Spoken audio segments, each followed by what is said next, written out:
And welcome to One Stop Co-op Shop.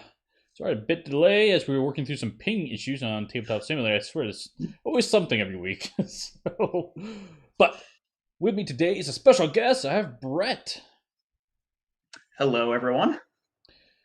So Brett is the designer of a game you might have heard of, the Librarians adventure card game, and we're going to be playing that tonight on Tabletop Simulator. Yeah, I'm really excited to get a chance to show it both to you and to everyone watching. Absolutely, absolutely. Yeah, so on One Stop Co-op Shop, we're big fans of the living card games, so something akin to that always grabs our interest. So I'm excited to play this with you. And of course, if you're joining us on YouTube live, feel free to drop comments in, chat with us, make fun of my whole world strategy plays, whatever you want to do. So we're here to have fun, and we'll respond as we see those comments come in. But yeah, do you want to give a quick introduction about the game and how it plays out? Yeah, absolutely. So, some people may be familiar with the television show and movies that this is based off of, called The Librarians. And the idea is that this is Indiana Jones, assuming that Indiana Jones was actually a team of like nerds who have to not use action so much as their knowledge of ancient history and mythology and mathematics and science to save the world. And the idea is that magic is real and is dangerous and has to be kind of kept hidden from the view of the public. As far as the game itself, you're going to take on one of the roles of one of the main characters from the show and play through different adventures. So it's very much like the Fantasy Flight Living card games in that every time you play, you'll pick a different adventure, tells a different story. So I'm really excited today to show off this story that um, obviously the play testers have played it, and there have been a couple of people who've had a chance to see it, but overall the public hasn't really gotten a chance to see this adventure yet. So I'm really excited to show it off. Oh man, new adventure. So what adventure are we playing tonight? It's called Fables of Doom. So this one's going to be all fairy tale themed, but I'll let the flavor text of the on the cards see if it conveys the story adequately, Nice. particularly for people who aren't familiar with the show, right? Obviously, if you've seen the show, this is based off of an episode from season one. So there's little things you'd pick up on. But a lot of our playtesters had never seen the show and felt like they were following the story. Excellent. Okay, let's dive into it. Fantastic. So we've already picked characters ahead of time. You are going to play Ezekiel Jones, who is our kind of thief character. Never follows a straight path. Is always looking for the angle on things. And I'm here as Eve, who is the kind of military expert in the group. And I guess my job is to just keep you out of trouble and prevent you from getting arrested.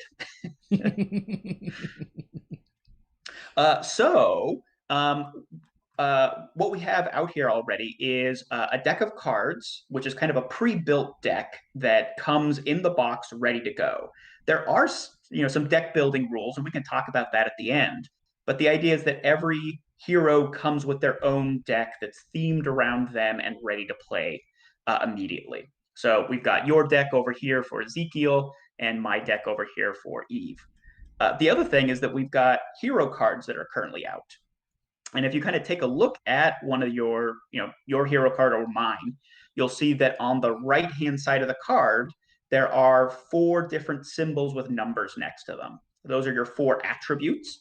And the game's always going to refer to those by icon. So you don't have to worry about trying to memorize what they are. But just to kind of give a sense of flavor, right, the top is guile, and that is what Ezekiel is king at, right? So you're going to be our guile expert. Next is insight. And this is kind of your ability to like walk into a room and just size up the situation and figure out what needs to happen. And also like pattern detection. So science and magic actually end up using insight. And then the book is your lore, kind of your knowledge of, things ancient and mysterious. And then finally, the gears are your tactics. And this is often used to fight enemies, but a good understanding of tactics can help you in all kinds of different situations. So Hmm. the number next to them tells you how good you are at it. Higher numbers, obviously better. And then the other thing to note is the number in the heart. That's the amount of life your character has.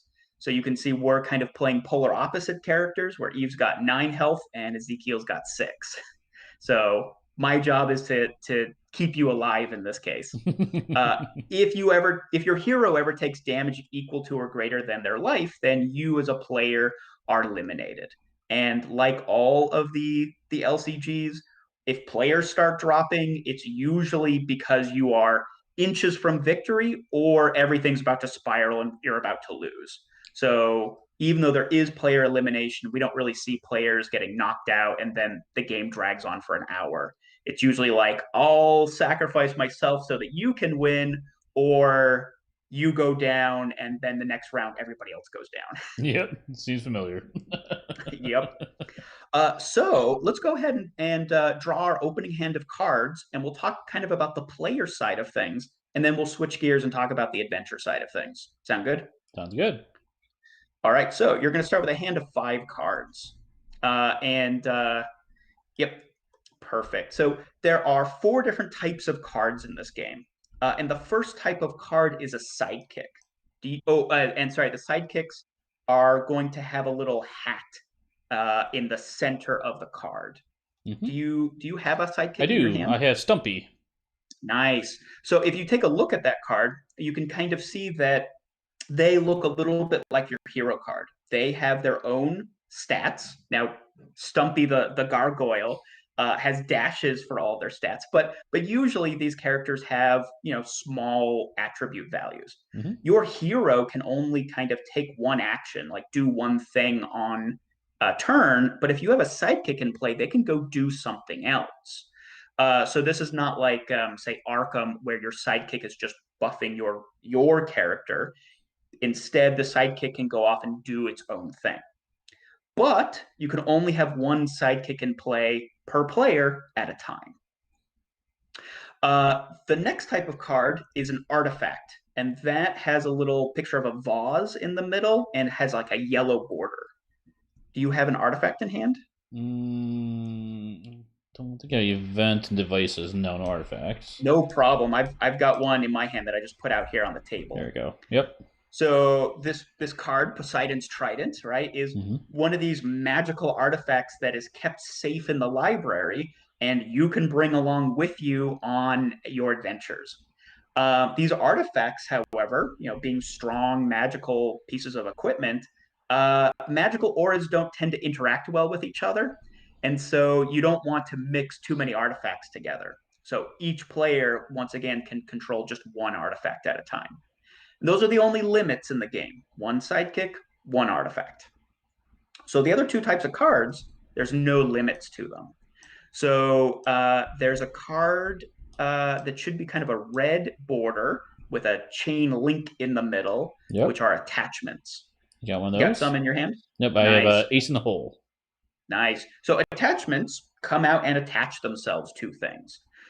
Most of the time, it'll say attached to a character, which could be a hero or a sidekick. But you probably have some cards in your deck that will say attached to Ezekiel Jones. So there, obviously, you can only attach it to your hero. Keep in mind, you can attach cards to any legal target. So if it just says attached to a character, you could put it on one of my characters. And then the final type of card that's in blue with a little hourglass in the middle are events. Do you have an event in your hand? I do. Nice. So these events are the panic button cards, right? You can play them at nearly any time. There are some cards that will specify a timing window, and we'll kind of get into those. But if there's no timing window that is specified, you can play at any time you want. The last thing to note about the cards is in the upper left-hand corner, it tells you what the energy cost is. There's a little lightning bolt on the cards.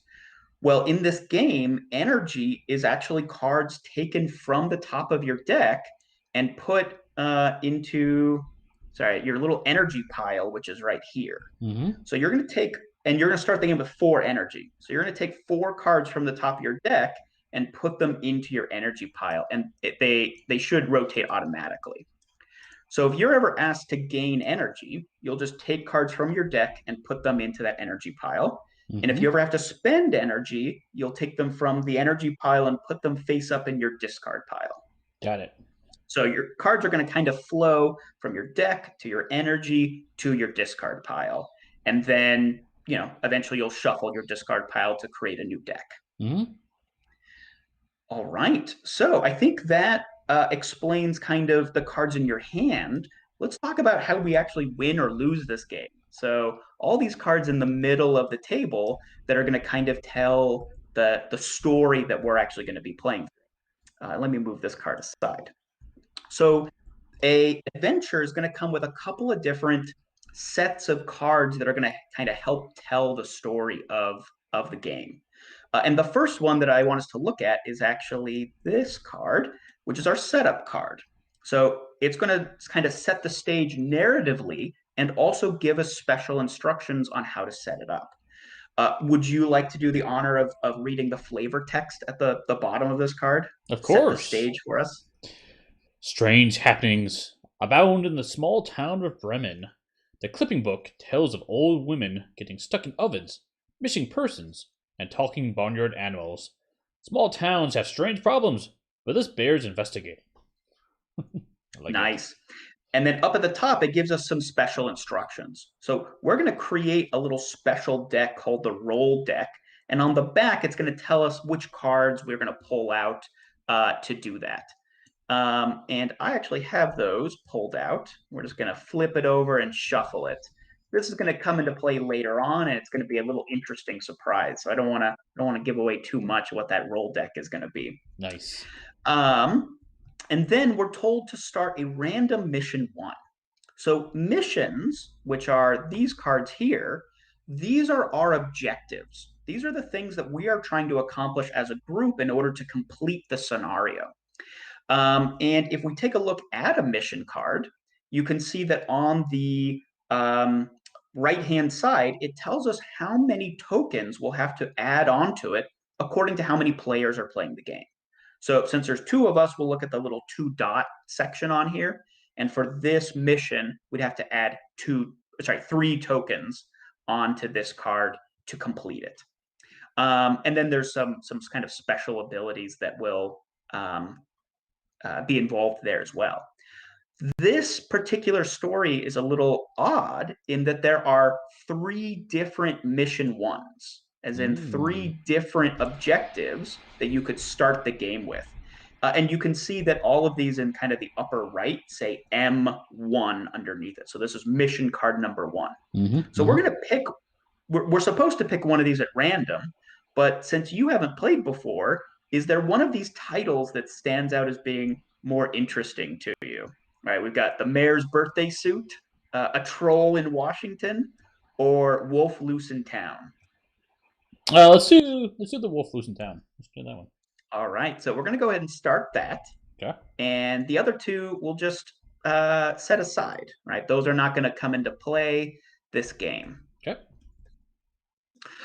So, like I said, we're going to be trying to complete these objectives, these missions, and on the back, there'll be special instructions for us once we complete it, and that will that will either start a new mission for us, a new objective, or will tell us we win the game.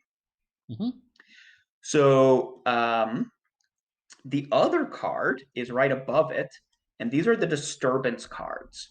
They are one of the ways we lose the game. So this is a little bit like the act in Arkham Horror, right? It's a timer where we're going to be putting counters on it, and if we get enough counters, we'll progress to the next disturbance. Usually something bad will happen as a result, and if we run out of disturbance cards, we'll lose the game. So you can see here we've got 3 disturbance cards, and at the bottom of the card, it tells us that if we have 4 tokens on it, then we flip it over and move to the next disturbance. So let me go ahead and read the flavor text of the disturbance, and then I'll have you read the flavor text on the mission. So the disturbance is an old book and new troubles. In the small northwestern town of Bremen, it's story time at the local library. A crowd of children have gathered around Mr. McGuire, the town's elderly librarian, who smiles weakly at his audience before pulling out a book only recently donated to his library. The tome's cracked and stained leather cover speaks to its extreme age, but within its pages are familiar tales. And then there's some rules text on there, but we'll come back to that once we understand what those symbols mean. Okay. You want to read the flavor text on our mission? Sure. The peaceful streets of Bremen are punctuated by a fearful scream. You dash around the corner, only to come face to snout with a massive wolf that has crept into town. It appears to be wearing a frilly nightcap. Grandma, Nice. no! All right. And then underneath, it tells us that something happens when that card enters play. We're told to search the adventure deck for this card called the Big Bad Wolf. And that's here. And put it into play guarding this mission. So one of the things that, and we'll kind of talk about adventure cards in a moment, but one of the things that these adventure cards can do is they can actually come and guard missions, meaning that we can't put progress on that mission while that card is guarding it. So we're going to have to deal with that big bad wolf, or at least distract it before we're able to actually start working on that objective. All right, let's check the setup card, and then it says if there are 3 or more players, do something, but obviously there's not, so we'll just set that aside. And by the way, the back of the setup card also has a complete list of all the cards that will make up this particular adventure. All right, so like I said, we're going to win by going through and completing all these objectives, and there's going to be 4 of them for this particular scenario that we're going to have to complete. And we lose if we allow the timer, the disturbance, to reach the end. The other way we lose, of course, is if both of us get eliminated, right? So if we just take a lot of damage, then we'll go down and we'll lose. Sound good? All right. I'm the type of person who kind of likes to learn by playing the first turn together. Does that sound like a good way to proceed? Let's do it. Nice. So at this point, I should mention that all of the art assets in Tabletop Simulator are temporary, I guess I should say. They're still being approved. There might be modifications to it. And the reason I want to bring that up is the next card I'm going to show you, kind of the player aid, is a prototype card. So it's going to look particularly ugly, but that's obviously not going to be the final version. So right next to your board, there's going to be this little player aid card. That's going to walk us through how a turn is going to go. So the turn or a round is going to start with the preparation phase. And this is the only time during the round that you can play attachments, artifacts, and sidekicks. Events, like I said, you can play nearly any time, but this is the only time you can play those cards. So, and sorry, we can play them in any order. So there's no, you go, then I go. You can play as many cards as you can afford. And players often like to know how many energy am I going to be getting back every round, so I can kind of budget how much this is going to be. So at the end of the round, you're going to get 3 cards that you can either draw into your hand or gain as energy in any combination you want. So you can be getting up to 3 new energy a round, assuming you don't want to draw cards. Mm-hmm. Mm-hmm. Okay, so given all that, let's go ahead and do the preparation phase. Are there any artifacts, attachments, or sidekicks in your hand that look interesting and you think you'd like to play them? Well, I mean, Stumpy looks super interesting. I want to play him. Sure, yeah. So I need to discard 2 of these cards to do that. Yep. Let's do that and lay out Stumpy, old buddy Stumpy here. The gargoyle. Nice. Nice. So you got yourself a sidekick. Mm-hmm. And like I said, you can see that your sidekick has its own life value. Mm-hmm. So you're going to be assigning damage either to your hero or a sidekick. So they can be a damage soak for you. And then they've got some special abilities that we'll come back to in a bit. Okay. Anything else that you'd be interested in playing? I think it makes sense to play this Ace in the Hole now. Because it looks like when you play it, it comes to play with some tokens, 3 tokens, and have to wait a while. But when the last token comes off, You may discard to reduce the cost of the next card you play this round by 3. So it looks like I have to wait basically 3 rounds, and then sometime after that I can play a card for cheap, right? Absolutely. And all the tokens are kind of in this little spot between us. And the red ones are the generic tokens that we use for these sorts of things. Okay. Grab 3 of those. Nice. Okay. That's all I think I'm going to play. Yeah, let's see what happens first before I play more stuff. So. Okay. Given that we've got an enemy out, I think I am going to pull out my artifact, Poseidon's Trident. Mm-hmm. So that's going to be 3 energy for me.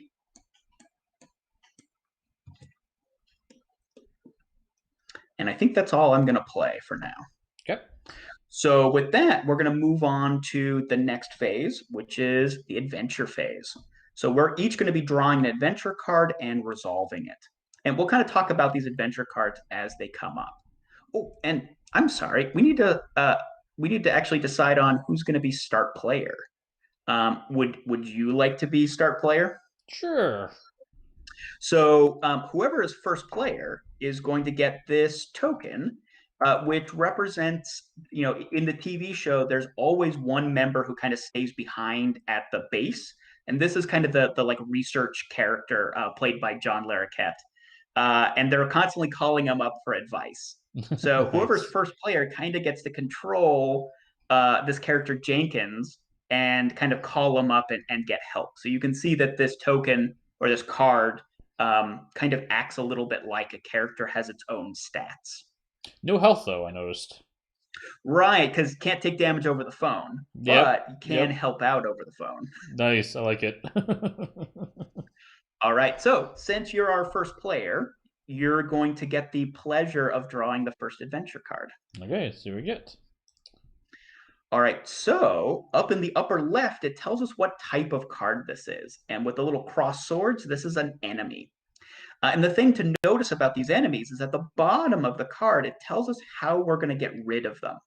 So on the left, like bottom left, it tells us how much life they have. So we're going to have to deal 3 damage to this enemy to get rid of them. In the middle, it's going to tell us how we're going to do damage to it.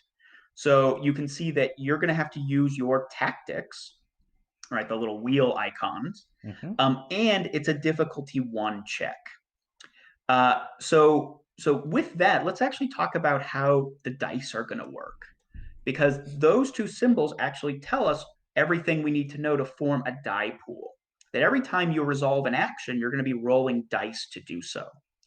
So this particular card, the Wolves of Bremen High, tell you that you are going to take white dice, which are the good dice, equal to your tactics.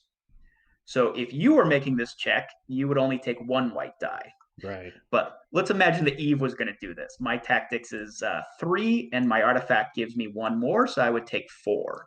Mm-hmm. And then it tells me that I'm going to need 1 black die to roll. Mm-hmm. So then I would roll all these dice, and the dice are going to have kind of 2 different symbols on them. There we go. The white dice have these little hexagons, which are successes. So this is the kind of the little seal of the library in the show. So that's a success. And the little book that's on fire on the black dice are failures. Oops. So those 2 would just cancel each other out. The white dice also have this tree of knowledge symbol on them. And if you look at your hero card, you can see that you have a special power that you can spend those results on. They don't mean anything on their own, but they can activate special powers. And each character is going to have kind of unique special powers that you can do. Finally, the black dice are going to have these little serpents on them. There we are. And those are like special powers for the bad guys. Mm-hmm. Mm-hmm. We are going to take a look at the disturbance card, and it tells us what those mean. So every adventure is going to have a unique meaning for those special bad dice. It's going to be a failure, and it's going to activate a special power. Got it. All right. Does the snake also cancel success too? Yeah. Yep. So it's a failure, so it would cancel a success, and it would also be the special bad. Got it. Effect. And changing what this means is one way that the game does easier or more difficult modes. So in an easier mode, it's just the special bad. It's not also a failure. Got it. All right, and then finally in the lower right, the little blood drop tells us how much damage it's going to do to you if it's around kind of at the end of the turn. All right, sorry, I feel like I'm doing lots of explanation, but we'll get through this round soon. There's one weird thing about enemies. So enemies can be out here in the middle of the board, and they're referred to as being unassigned. So this is kind of like the unengaged enemies of Lord of the Rings. But there's also enemies that can be assigned to you as a player, and that's when they're in punching distance. So if they are assigned to you, they're focused on you, they're trying to do damage to you. If they're unassigned in the middle, they're focusing on the disturbance and making you lose faster. So you might sometimes kind of want to weigh the penalties of bringing an enemy to you and letting it punch you versus letting it sit in the middle and kind of scheme against you. And enemies enter play assigned to whoever drew them, unless you already have an enemy, in which case it enters play unassigned. Okay. All right. So unfortunately, enemies are by far the most complicated card. So of course that is what we would draw first. Let's hey, two of them. Even more enemies. Good. So because I don't have an enemy assigned to me, this will enter play assigned to me, and we can see that it says enters play, deal 2 damage to a character I control. So that could be a sidekick if I had one, or it could be my hero.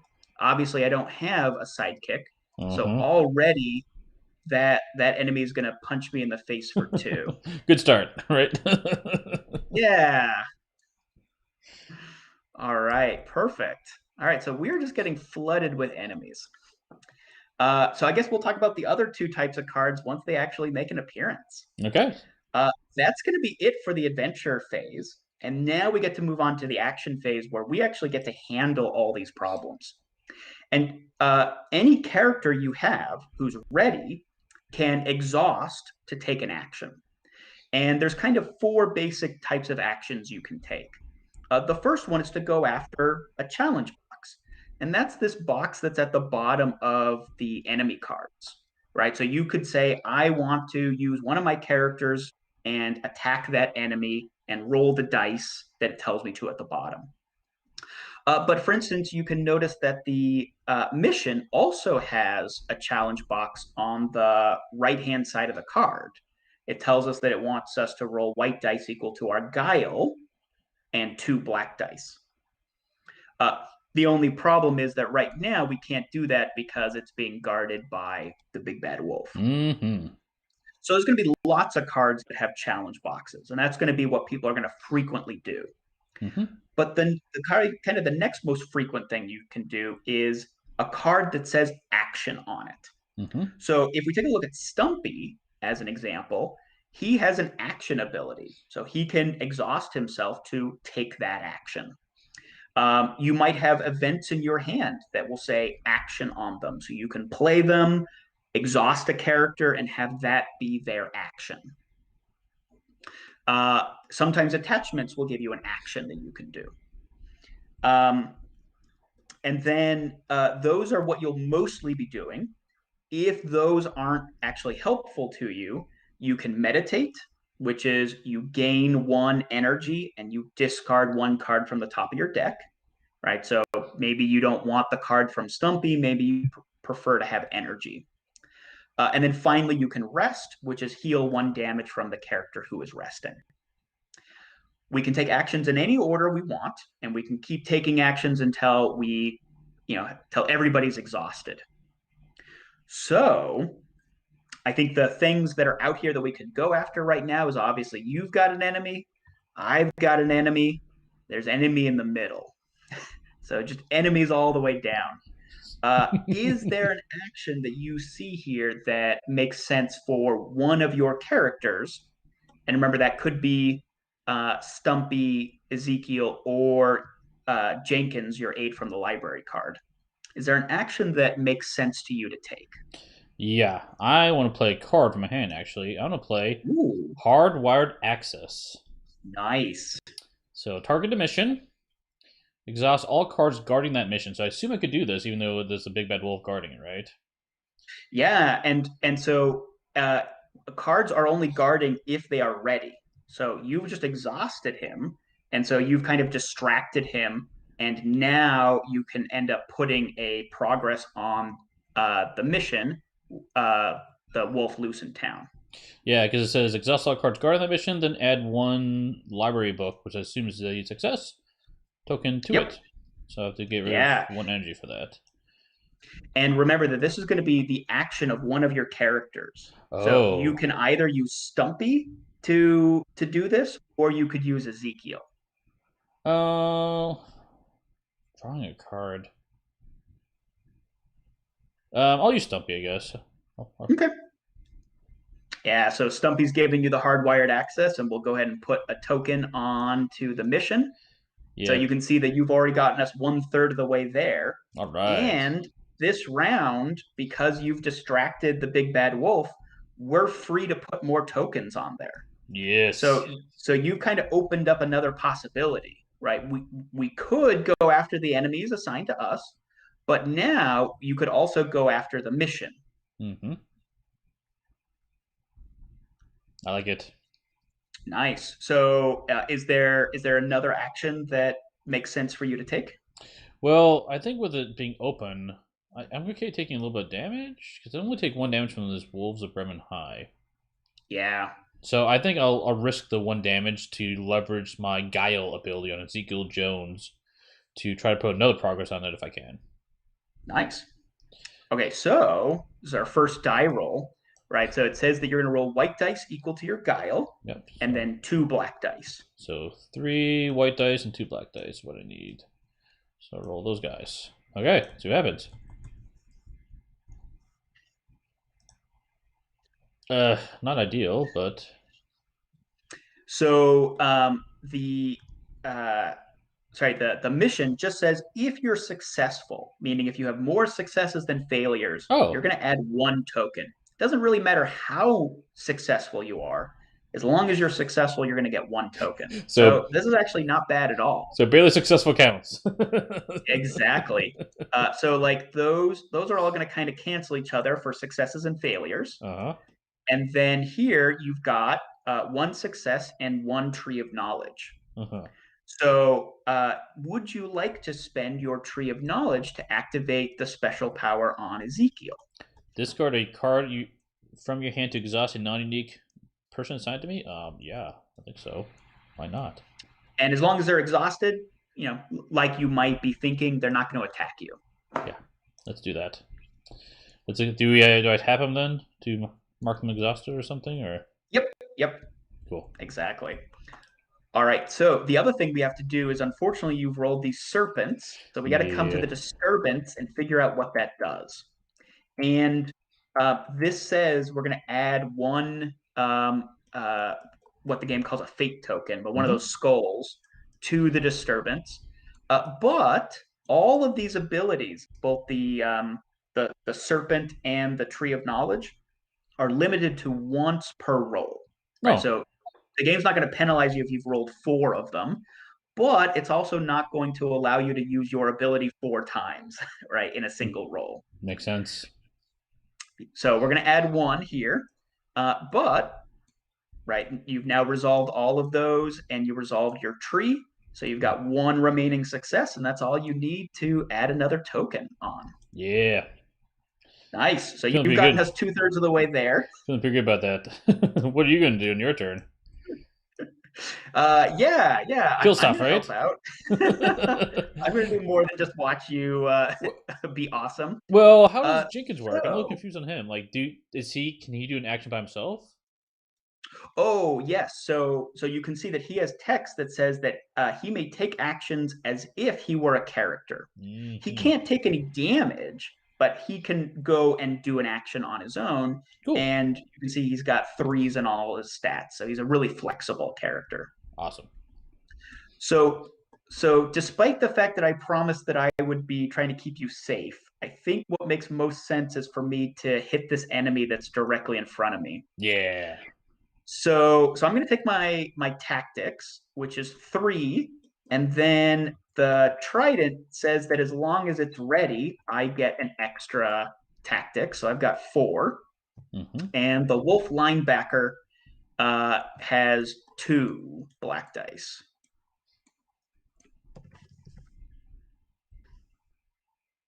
All right. That's really good. So you can see that we've got some double successes and, well, either way. So those two are going to cancel each other. Hmm. And so I'm left with 1, 2, 3 successes. Hmm. So on most cards, kind of everything except the mission, every extra success you roll is going to result in a token. So here I've got +3 successes. I'm going to do 3 damage to this enemy. And like I said, the Nice. only exception to that is missions, where it doesn't matter how much you succeed by, you just get 1. Got it. So I've dealt 3 damage. Oh, and sorry, I should be exhausted to do this. So I've dealt 3 damage to this guy, and I will discard him. Well done. But I also rolled some Tree of Knowledge results. Hmm. And so my ability is that I can take a damage to give somebody an aid token. And aid tokens are, and I'm going to give this to Ezekiel, but aid tokens are something special that only Eve deals with.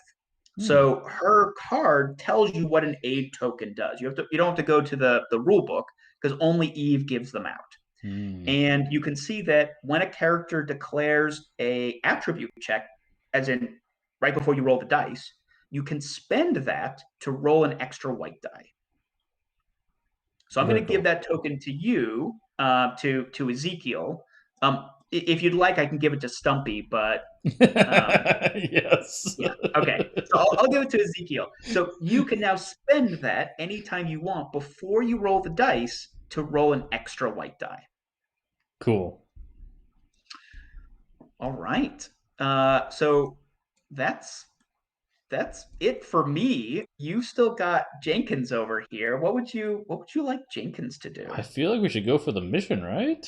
Wide open? You've been blazing us through this Let's mission. do it. Let's try it. I'm mostly like grabbing your coattails and riding to victory here. Yeah, just run off there and do the mission while you're like stabbing people with your trident behind me, so it's good. We're good here. So he's got wrong button there. He's got 3 white dice to the 2 black, looks like. Yeah, 2 black. So, Yep. so another 3 to 2, and let's see what happens. Let's grab these guys here. Okay.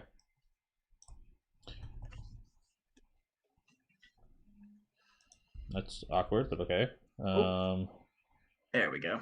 Looks Okay, like. so for the first time, we haven't rolled amazingly. So I get to Mhm. actually mention one other rule that just hasn't been applicable.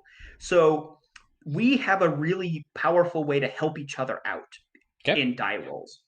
You can discard a card from your hand, or rather, any player can discard a card from your hand to take a white die and flip it to a single success.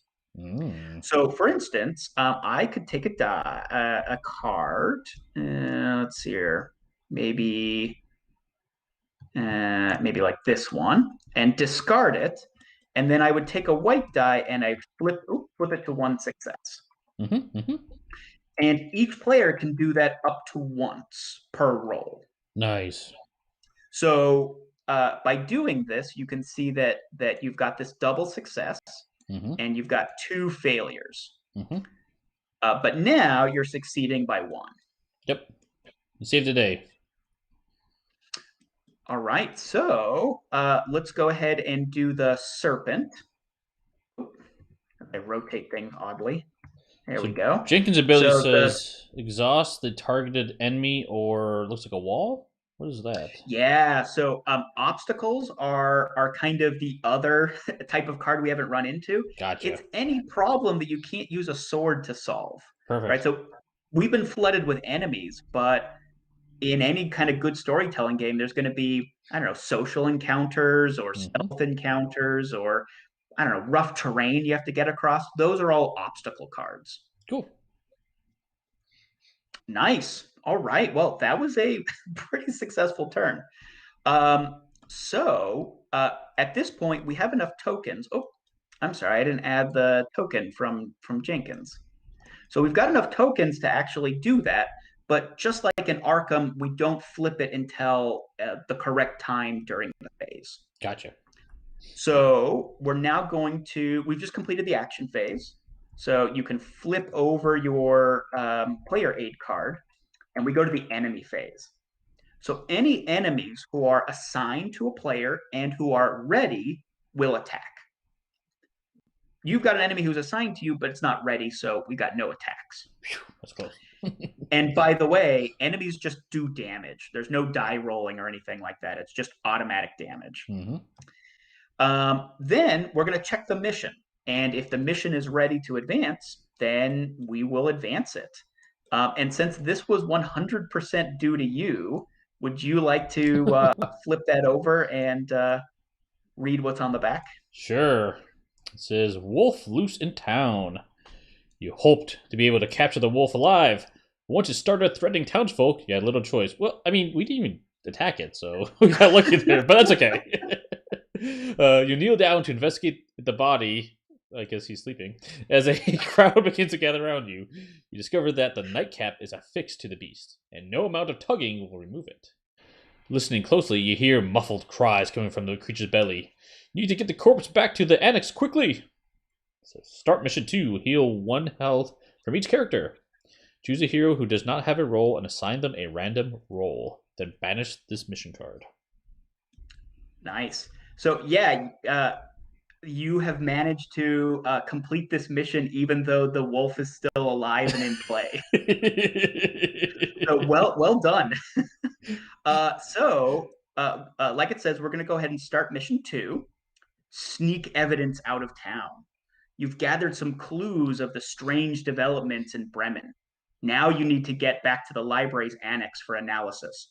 The real trick will be getting out of here without raising suspicions. Yeah, I mean, you're just carrying a giant wolf with you, so, I mean, Right, just right. ignore Should be that. fine. Should be fine. He's sleeping, it's okay.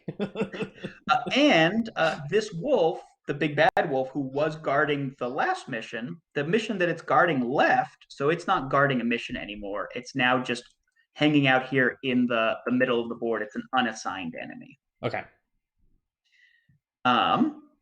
So we also get to heal 1 damage from each character, which is just me, I guess. Mm-hmm, mm-hmm. Awesome. And let's see, what else? Oh, yes. Choose a hero who does not have a role. So that's going to be either you or I. And we're going to assign them a card from the role deck. So you don't really know what these are. Would you like one or would you like me to take one? You take it. See what happens. All right. So let's shuffle up this role deck. And my role is Prince Charming.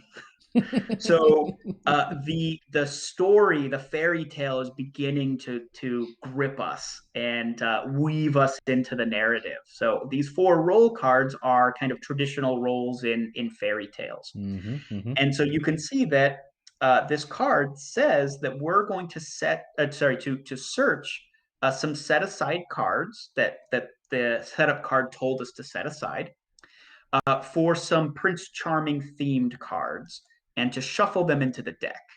So we've got Merlin in Disguise and Adoring Fans. So we'll take those and shuffle them into the adventure deck.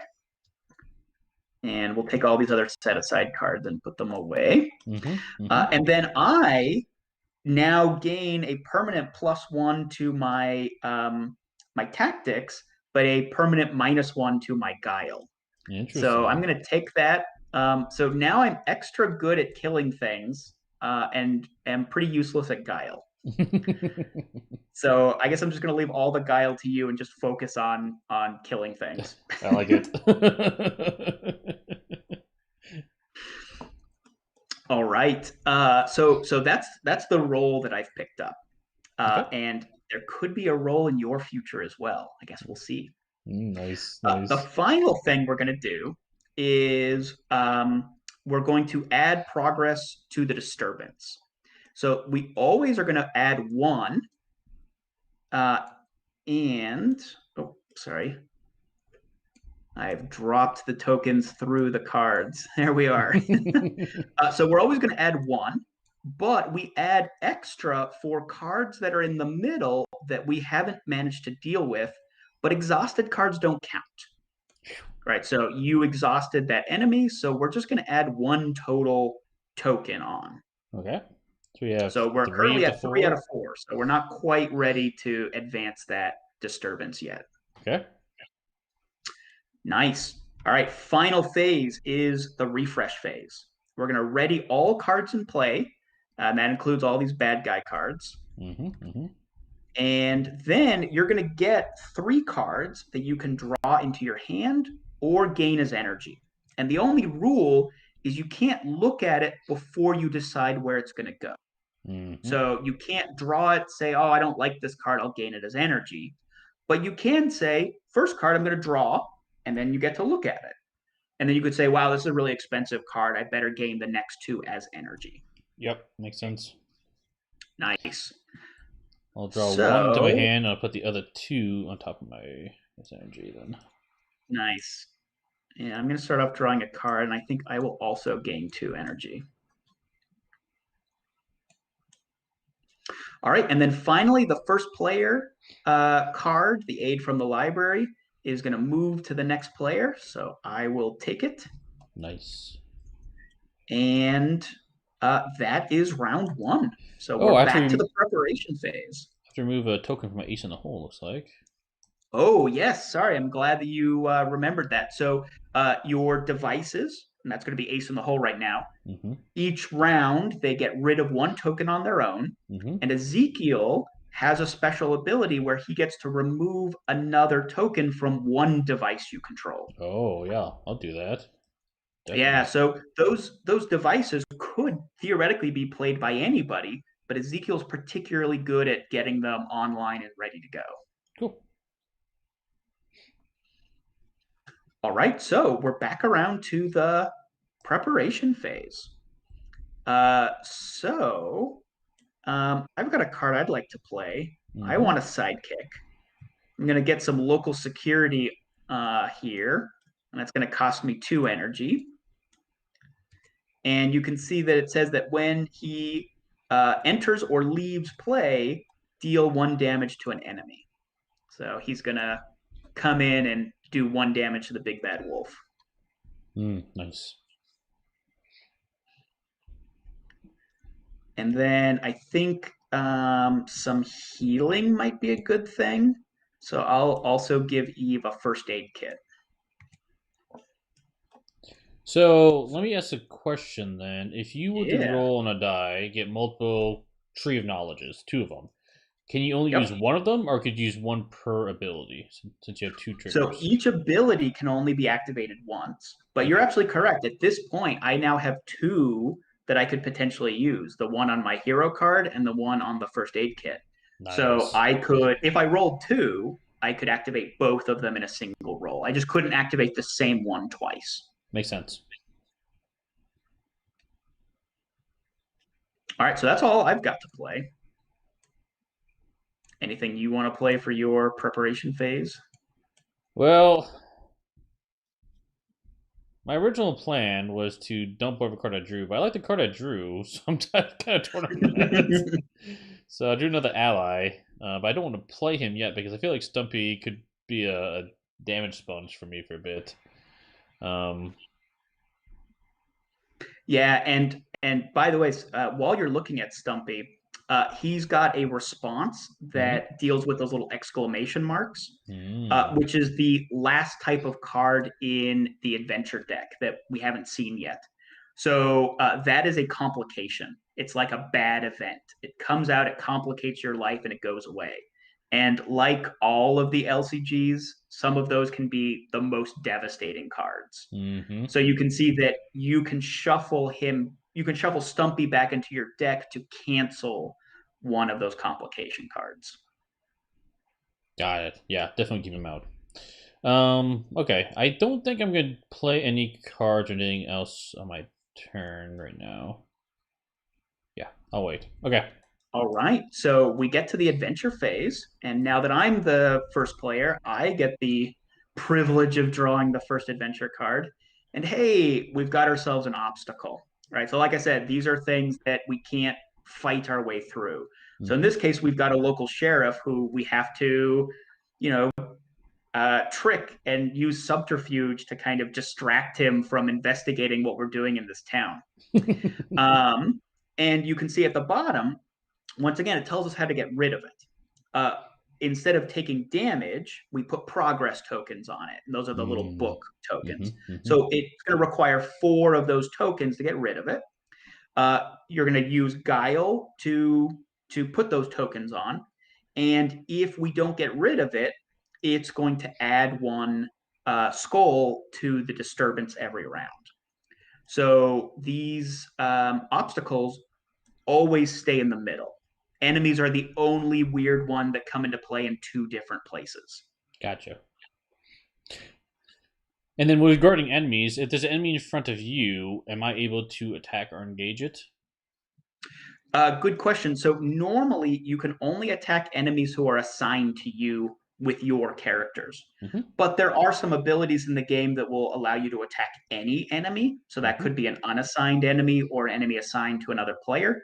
Or, for instance, Eve has a lot of abilities that will pull enemies to her. So, Mm-hmm. for instance, Mm-hmm. this trident, I could use it to pull that enemy off of you and then assign it to myself. Cool. And that's something I might end up doing if you start taking too much damage. Okay.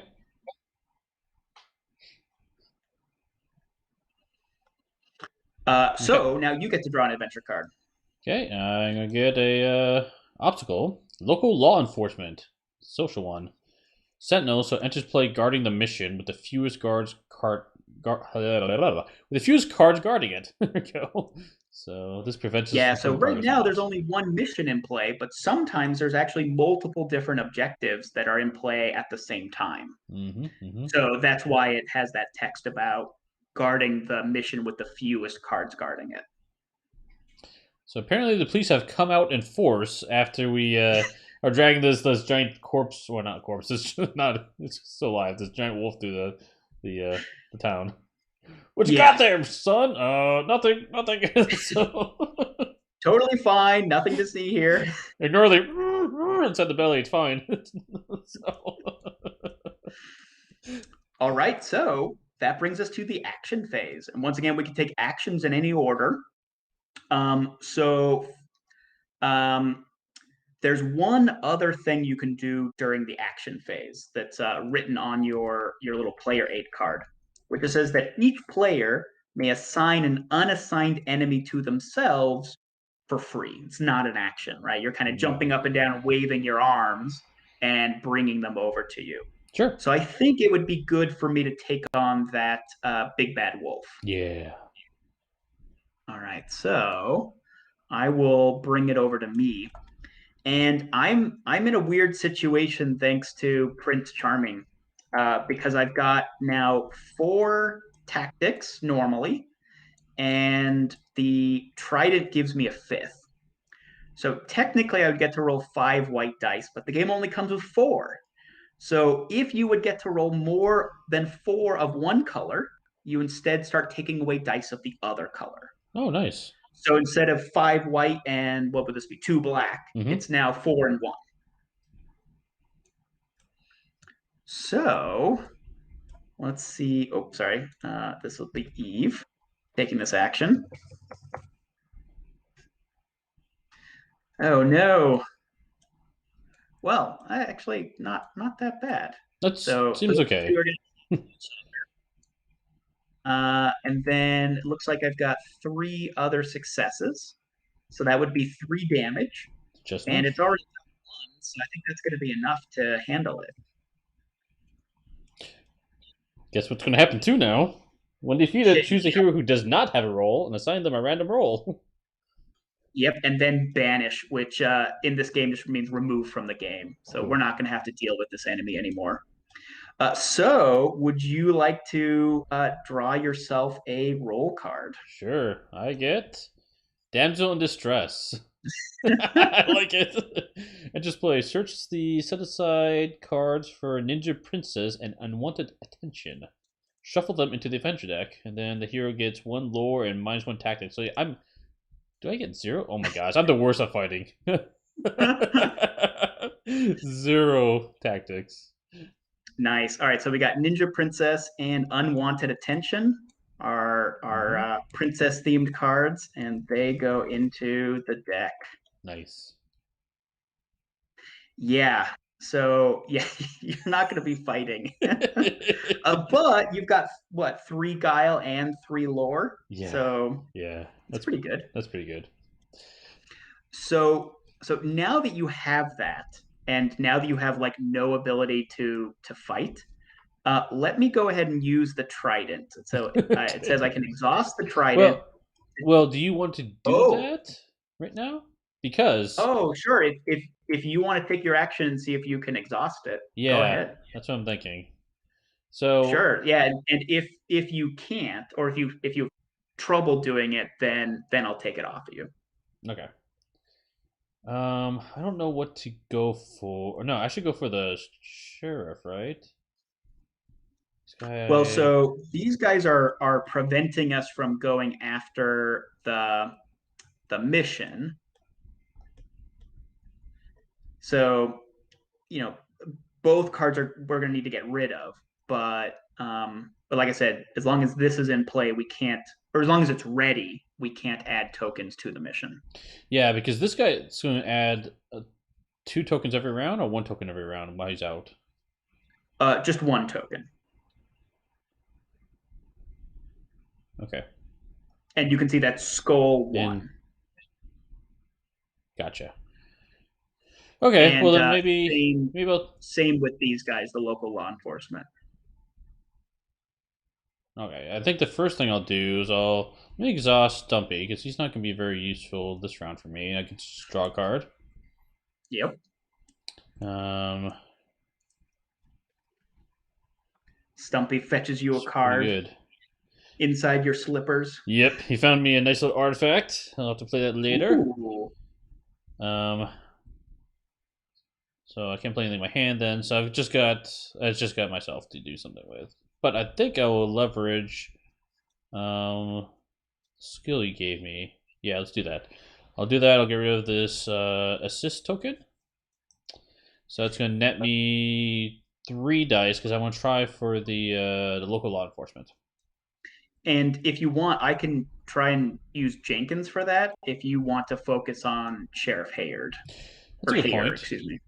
So totally up to you which you think is going to be better.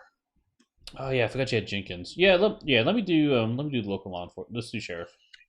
Yeah, So Jenkins works really well in this game, especially when you're playing solo, because it means you're never totally out of a certain attribute. that's true. That's true. So that's gonna be 3. Yeah, just 3.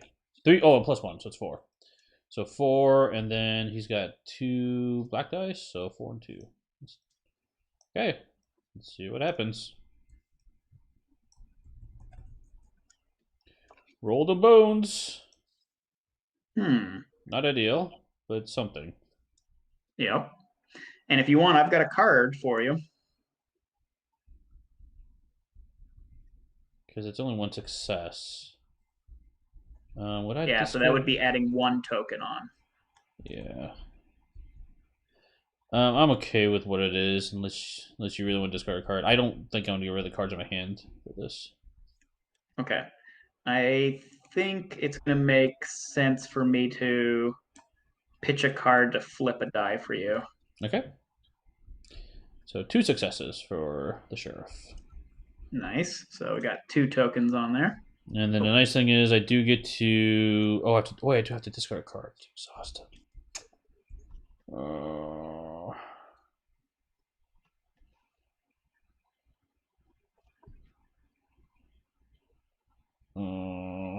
I really like this guy.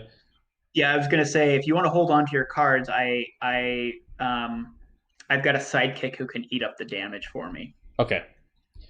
Yeah, I'll leave it at that. So okay. All right. So I'm gonna have Jenkins go next. Okay. And I'm trying to figure out if it's better for him to try to finish Sheriff Hayer or go after local law enforcement. Yeah, I don't know. You need 4 successes for either, so maybe go for the sheriff because there's already 2 on it. Yeah. I mean, the nice thing is that if Jenkins gets a tree result, he can exhaust the card and then it doesn't add tokens anymore. Oh, yeah, good call.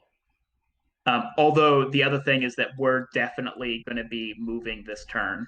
True. And tokens don't carry over. Oh, so it doesn't matter as much. Okay. Yeah, so maybe we'll have him go after local law enforcement and we'll just eat a million tokens this turn. Yep, I agree. All right, so Jenkins is going to go after local law enforcement and explain that we have good reasons to be here, dragging this wolf corpse through town, and everything's fine.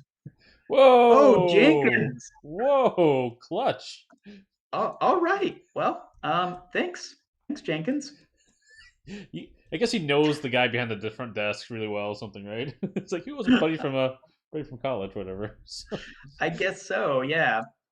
All right. So then I'm going to use the trident to take this enemy off of you. Okay.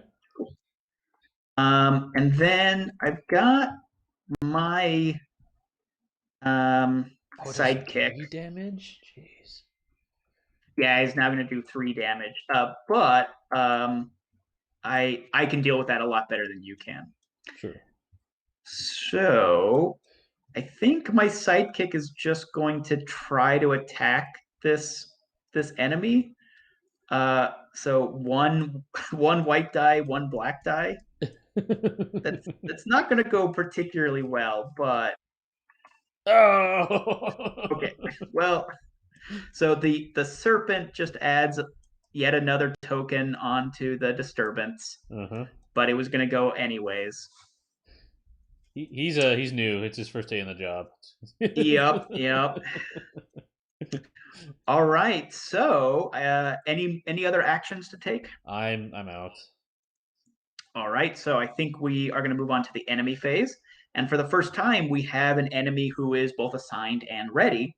So he's going to deal now 1 plus 2 damage from his ability, so 3 damage, and it's all going to go to a single character I control, and there's no bleed over of damage. Nice. So I'm going to do 3 damage to my sidekick or 3 damage to Eve. So in this case, I'm going to do all 3 damage to the sidekick, who only has 1 life, but like I said, there's no bleed over of damage.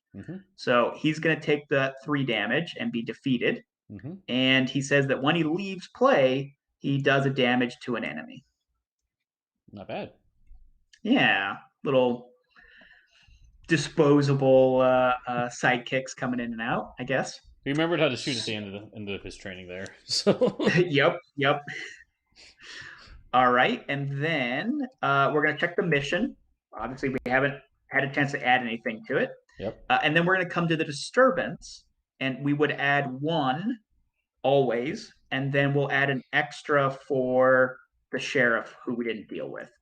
But like I said, it doesn't matter because these tokens don't carry over. So let's flip this over. The children smiled at the familiar story of the big bad wolf and Little Red Riding Hood. Entranced by the fairy tale, they paid little attention to the growing strength and confidence of Mr. McGuire's once shaking voice.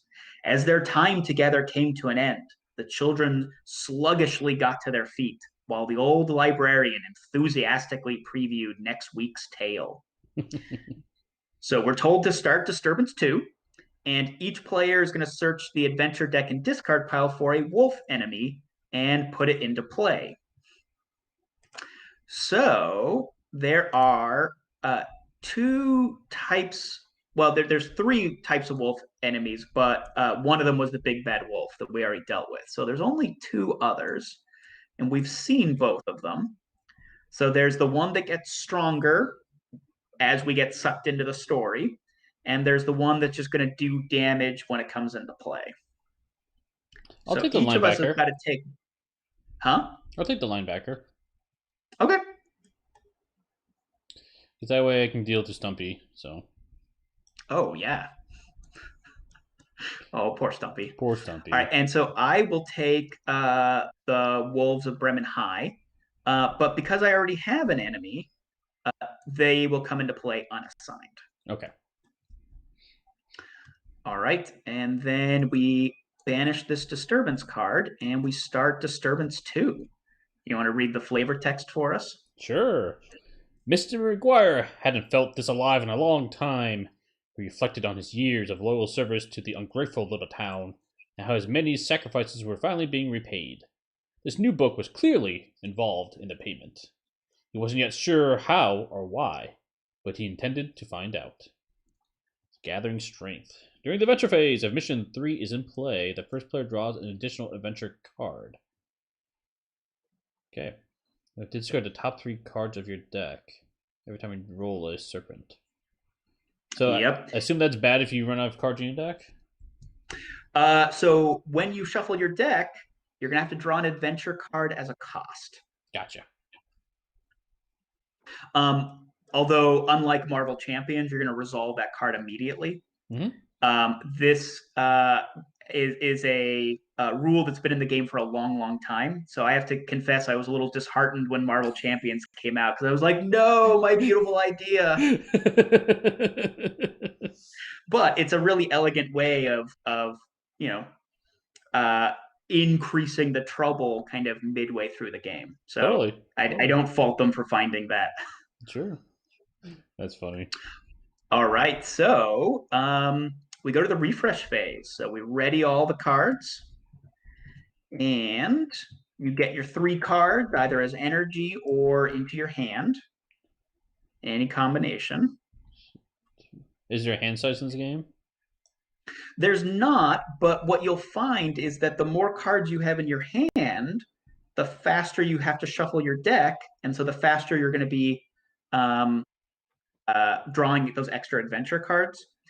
Also, if your deck and discard pile are ever simultaneously empty, then you're eliminated. Mm-hmm. But I've only seen that happen when a player was specifically trying to achieve that result. Okay.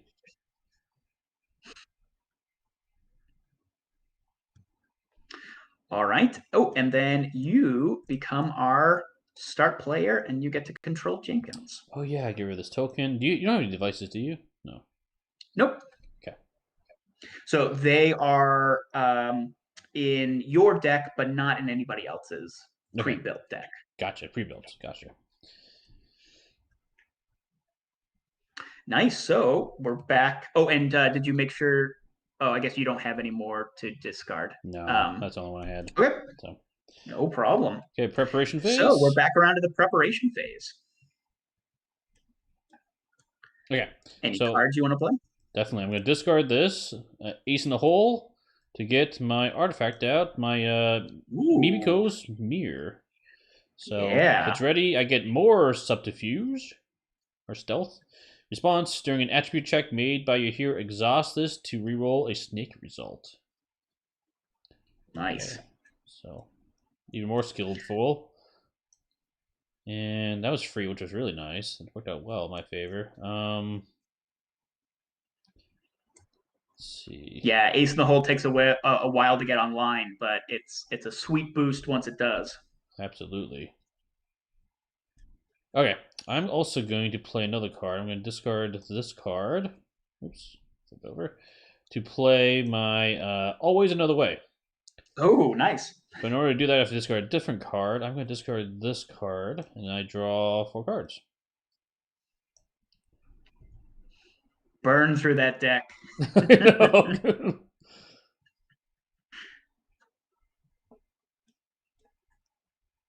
Oh, this is interesting. Okay, there's some really cool cards in this deck. I don't want to burn through too many, but I'm going to discard another one here. I'm going to play a satellite hookup. This seems cool. Ooh. Attached to a character. And can a character have more than one device on it, or is it just one? So you can have any number. Okay. The only limits in the game are 1 artifact and 1 sidekick. Okay. I wasn't sure there's attachment limit or anything, but sounds like Nope, no attachment limit. Okay. So that one gets four devices on it. And what does this do?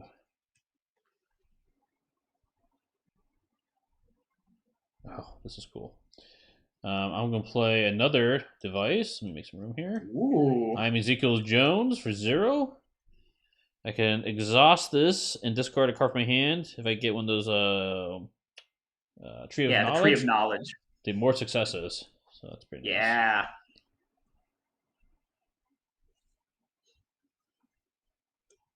Oh, there's so many good cards in here. Okay.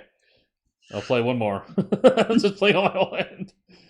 Let's play a remote detonation. Oh my goodness. Oh wait, wrong card. Oh, okay. I was thinking I had to discard a card from my hand, but I want to discard it from here. Yep. There we go. Okay, I'll play this one, remote detonation. If I clear off all the tokens from that, I can fight because I have no way of fighting, so I feel like I should get that out. So right. Now, the thing to know about this is that it says fight with 3 white dice, but you still have to roll the black dice as usual. It's just instead of the number of white dice you would usually get to roll, you get to roll 3 no matter what. Cool. And by the way, it seems like you are thinking about getting rid of Stumpy at some point, but you could put it on Stumpy, and now Stumpy could eventually fight with that. Oh, sure. But like I said, right now it looks like you are maybe thinking about Stumpy as being a little sacrificial, so maybe you don't want to do that. Yeah, I think he's not going to survive much longer. So we'll see. Okay. He's a really good damage soak for you, if nothing else. Definitely. Okay, that's all I got. All right. I am going to play an attachment, Soul of a Guardian. When I take damage, once per turn when I take damage, I get to gain an energy. Ooh. Is that also when you do your ability? Yep, because I'm taking damage. Very cool. Yeah. All right, so I think we're ready for the adventure phase, and you get the pleasure of drawing the first adventure card. The pleasure. Okay, here we go. Merlin in disguise. Oh, here's the exclamation point. Yeah, so this is a complication. It's the first one we've drawn. Usually, these are things that come out and are like bad events. Mm-hmm. But this was one of the cards that got shuffled in because of the Prince Charming role. Mm-hmm. So it says attached to the hero with the Prince Charming role. So that's going to be Eve. Mm-hmm. And I can banish it to ready the attached hero and heal 2 damage from them. And remember, as long as you're ready, you can keep taking actions. That is awesome. Yeah. So the rolls are going to shuffle 1 good and 1 bad card into the adventure deck. Well, I'm going to cancel that. No, I'm just kidding. No! Well, technically you could. That's actually a pretty perfect card for you because you've been taking the damage, and so yeah that worked out well for you. Like super super tacky. This roll fits Eve really well. Definitely. All right, and then my card is They Hunt Your Friends. So it says remove all wolf cards from the discard pile, shuffle them into the adventure deck, and then draw an adventure card. So I could cancel, but I don't feel like it's that bad. Yeah, we only have 1 wolf in the discard pile. Yeah, that seems okay. Okay, so it's kind of not a bad time to draw that card. Yeah. So my replacement card is going to be Wolf Linebacker, because of course.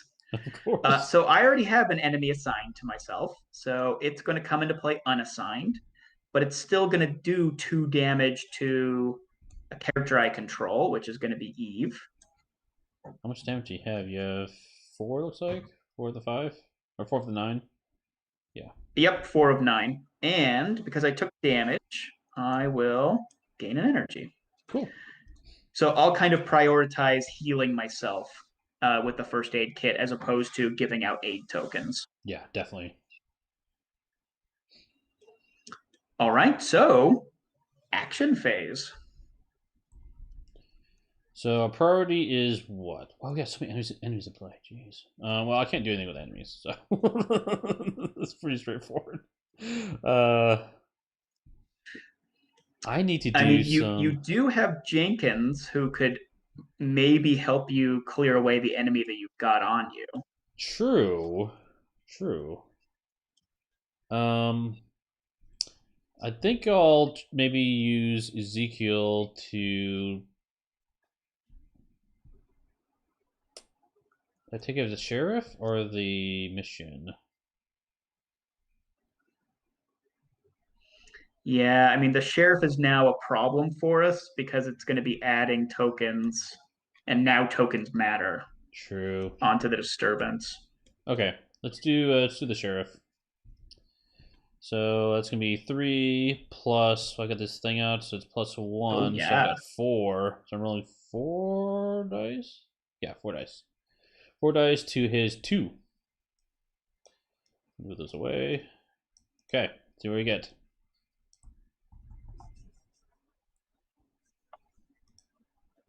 Okay, I do have an ability. Looks I can good. exhaust me because I'm able to re-roll a snake result. Yeah, yeah, let's do that. Just exhausting it. Okay. No. Oh well. But at least you don't have to do the extra bad effect. Exactly. Okay, actually that's pretty good because that's 2. That's enough to clear him, and then I do have my knowledge thing, which lets me do what now? I've got a couple choices on that. Oh yeah, Mm-hmm. I gain +2 success, which I don't need, or oh yeah, I can discard to exhaust. Yeah, let's definitely do that. I will discard this card to exhaust the guy in front of me. Boom. Okay. Nice. So the sheriff says, when defeated, search the set aside cards for Ravenous Wolf. So he also gets sucked into the story and becomes this really nasty enemy card. So he's going to get shuffled into the adventure deck, and we banish the obstacle version of him. Okay.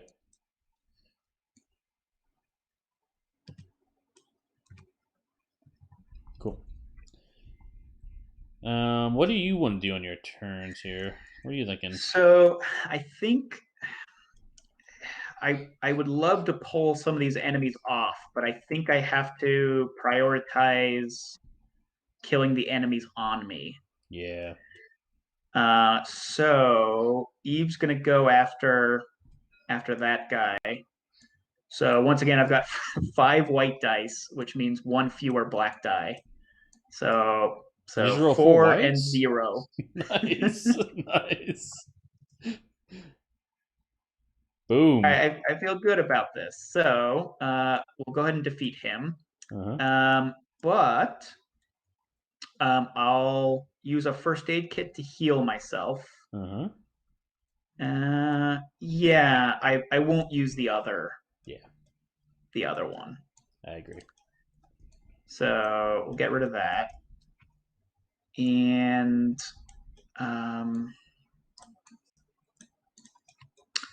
let me pull this enemy to myself.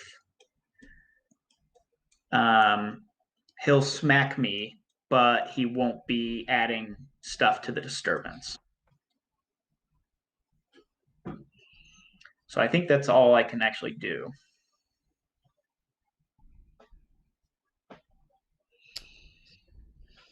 Huh. So what do you want Jenkins doing? Yeah, I'm trying to figure out what's a good priority for him. Can he attack the wolves in the when they're not engaged with me, or I have to engage to be able to attack them, right? Oh yeah, I have to Yep, engage to attack them. exactly. Gotcha. Uh, if you end up taking damage, I've got a card that can prevent that damage. I So don't know if I'm taking. if that ends up coming up, I'm holding on to that. Okay. I probably should kill the guys in front of me because they're just going to keep attacking or doing stuff with me. So let's try that. Let's roll 3 dice, and they have 2 black, so 3 and 2. And have Jenkins Collins the air support or something. I don't know. So, or sweet talk him do not fight. Not ideal. Not ideal. Exhaust the targeted. No, he's already exhausted. Yeah. So one of us could discard a card to flip that, but it would only be one damage. I don't know if it's So worth it. if you want, I've got a card that I could discard for that, but I don't know how we're gonna do the other 1 damage to him. Yeah, I would. I'm okay, just leaving it like that as a wash. We can try again next turn. So. Okay. Oh wait, I do have this Stumpy. I can draw a card. Let's do that. Nice. Okay. Actually, I should have done that earlier. Okay. Okay, that is it for me. All right, for me as well. So the enemy phase, got this enemy here that's just going to keep wailing on Eve. So 2 more damage. And then your enemy's exhausted, so we don't count it. Mm-hmm. And then we check the mission, and after that initial blaze of success, we've struggled with it, so we're not there yet. And then we're going to add tokens to the disturbance. Remember, always 1. Uh-huh. And then this enemy, since he's in the middle, is also going to be adding 1. Okay. So if he was assigned to us, he'd be punching us. He wouldn't be adding to the disturbance. Makes sense. All right. So I think we're to our refresh phase. So you get to ready everything up and gain your 3 cards. Let's see.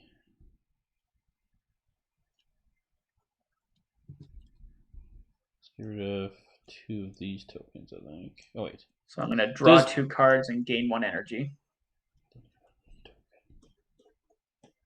Oh, yeah. So 1 from each of them. 1 extra one. I've had another one I can pull off. Pull off this one.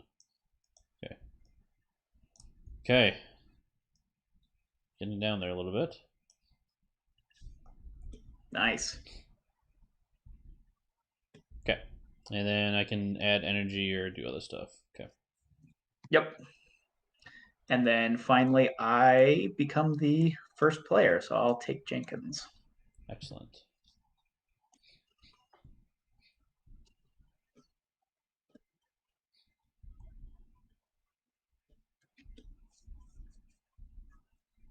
All right, so we're back to the preparation phase.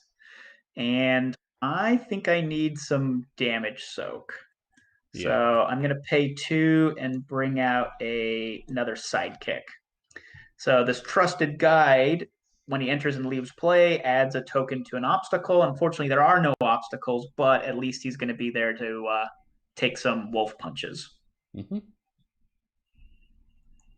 Yeah, I think that's all I can play. The mission's not an obstacle; it's just the mission. Exactly. Cool. Okay.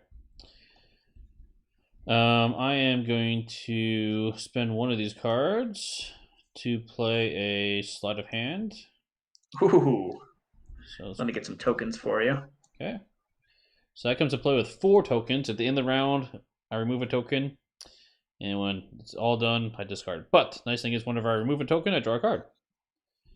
So nice card draw going. And I think I'm just going to, yeah, let's keep laying out some fun stuff here. I'll play another remote destination.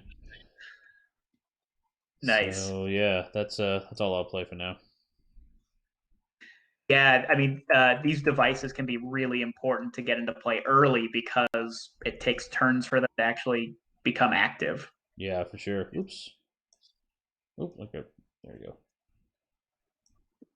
Perfect. Okay, that's all I got for my preparation. All right, so I think we're to the adventure phase. I get to draw the first card. Oh no! Wow, so many enemies. All right. So that is going to deal 2 damage to a character I control. Um, hmm. Think I kind of want to hold on to my damage. So, uh, You're taking so much damage. all right. I'm going to risk it. I'm going to take 2. Okay. This might be the round that I should be using Merlin in disguise. Yeah. Anyways, this enemy is going to come into play unassigned since I already have an enemy. Okay. Now I'll draw my card. Sucked into the story. Fairy tale. If all heroes have a role, search the adventure deck and discard pile for a fairy tale objective. Obstacle, sorry. Put it into play and shuffle the adventure deck. Otherwise, choose a hero that does not have a role and assign them a role. Cool. So we need to find the fairy tale objective. Sorry, that is not actually what I was looking for. So these are the cards that we shuffle in that are linked to characters. So there's kind of one fairy tale obstacle for each role. Oh, okay. So since there are no more roles to hand out, we all have roles.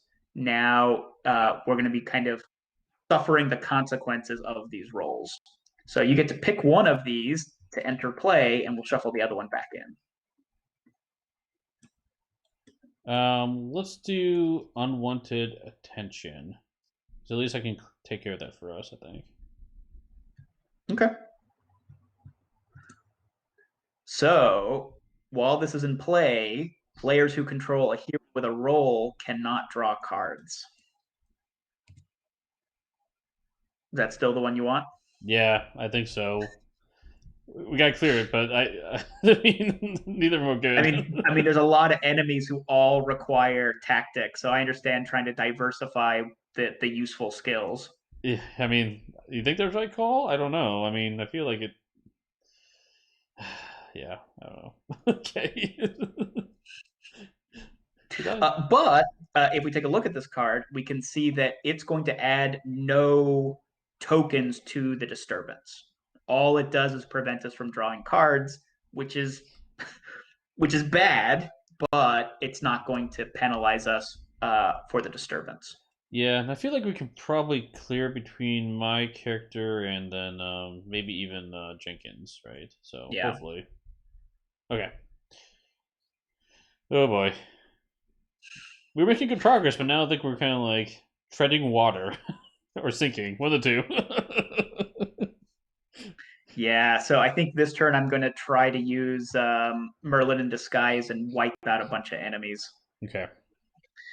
So speaking of, it is the action phase. You want me to see what enemies I can take out first? Sure. Why not?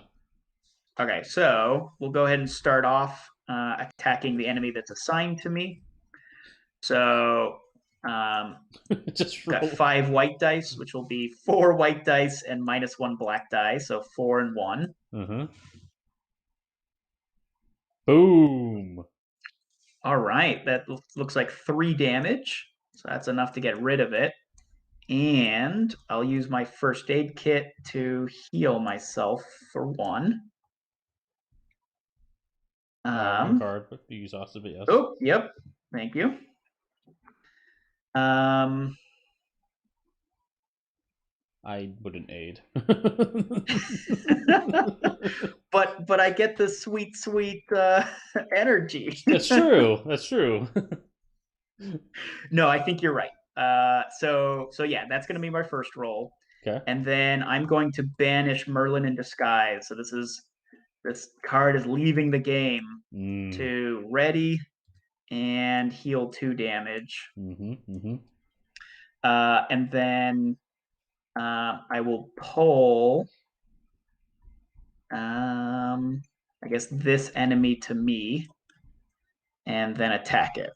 Mm-hmm. So once again, 4 and 1. Oh, look at that rolling. That's amazing. All right, another And you enemy's heal. down. Oh no, you can heal Um, once. Ah. yep, yep. Sadly, the first aid kit's once a round. Yep. But I think that's gonna be okay.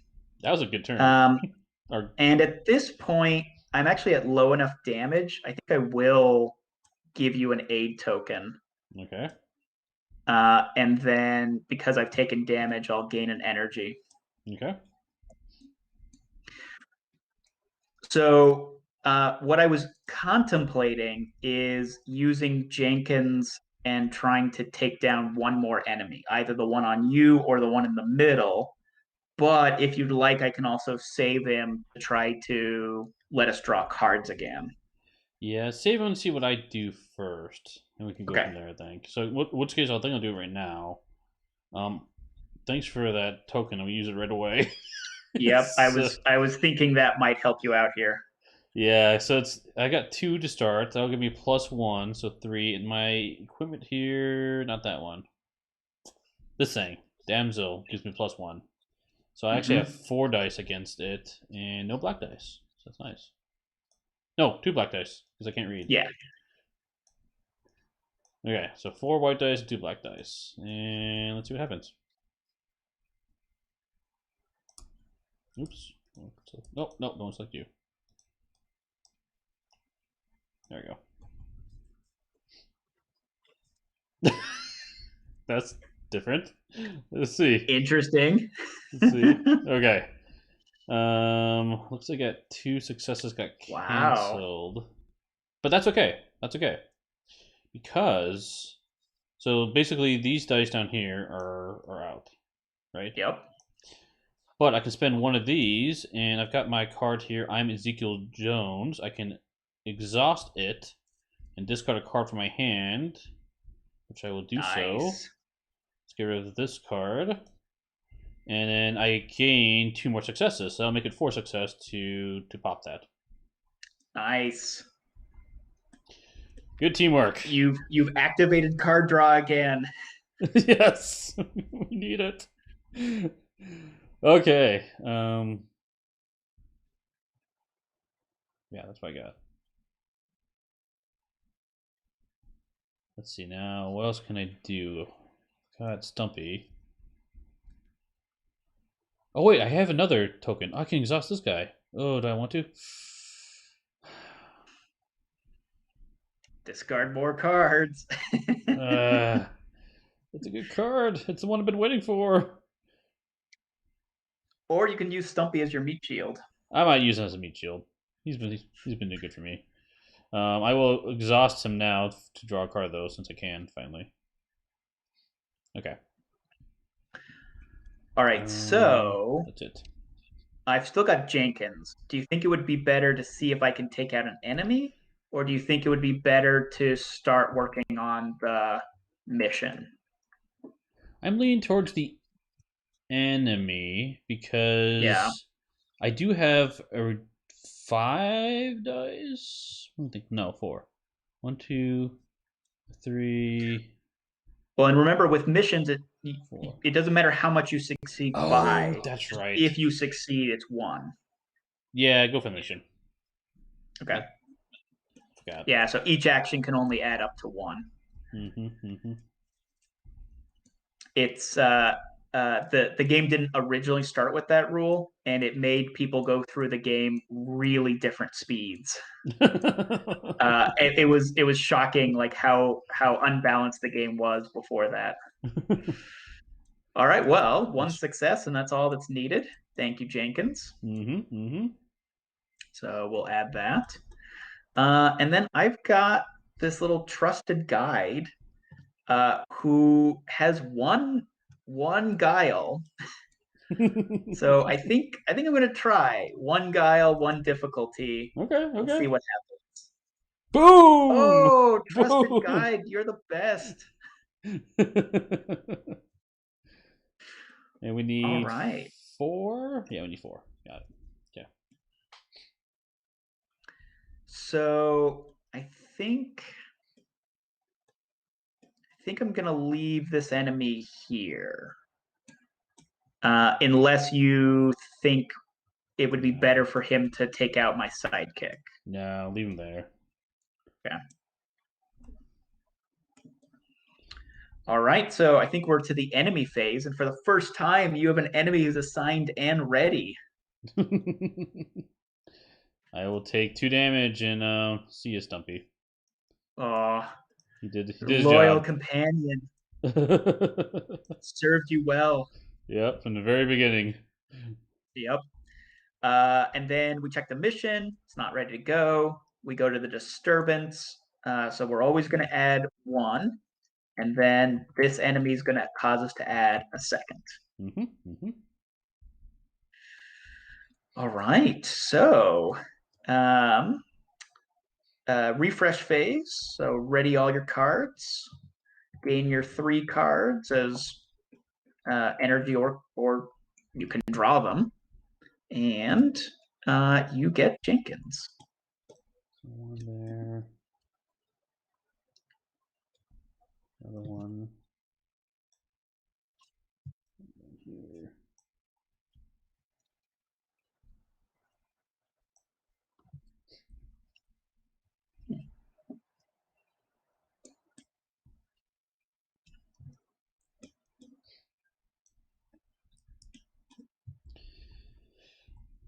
Okay. Make sure I don't miss any other cards to device to remove. Okay. Yeah, Jenkins. Cool. And then I have to figure out how many cards I want. What is this? And did you get your cards for sleight of hand? I did. Thank you. 1, 2. I have to shuffle. Yep. So go ahead and shuffle up and finish uh, the action of gaining cards. Okay. And now you will immediately draw and resolve an adventure card. Okay. So here we get teamwork failure. Attached to your hero, discard teamwork failure at the end of the round. Which Which we're about to get to. really? So it's lucky time to draw it, I guess. This is a really good time to draw it. All attribute checks made by attached here are +1 black dice, and you ignore the. Oh wow, that's a perfect card to draw. Okay. Okay. Cool. Yep. So well done. A wonderful timing to not work together as a team. Exactly. I don't like working with you. Okay, I'm over it. So. Okay, preparation time, huh? And I am first, I guess. Yep. So you get Jenkins.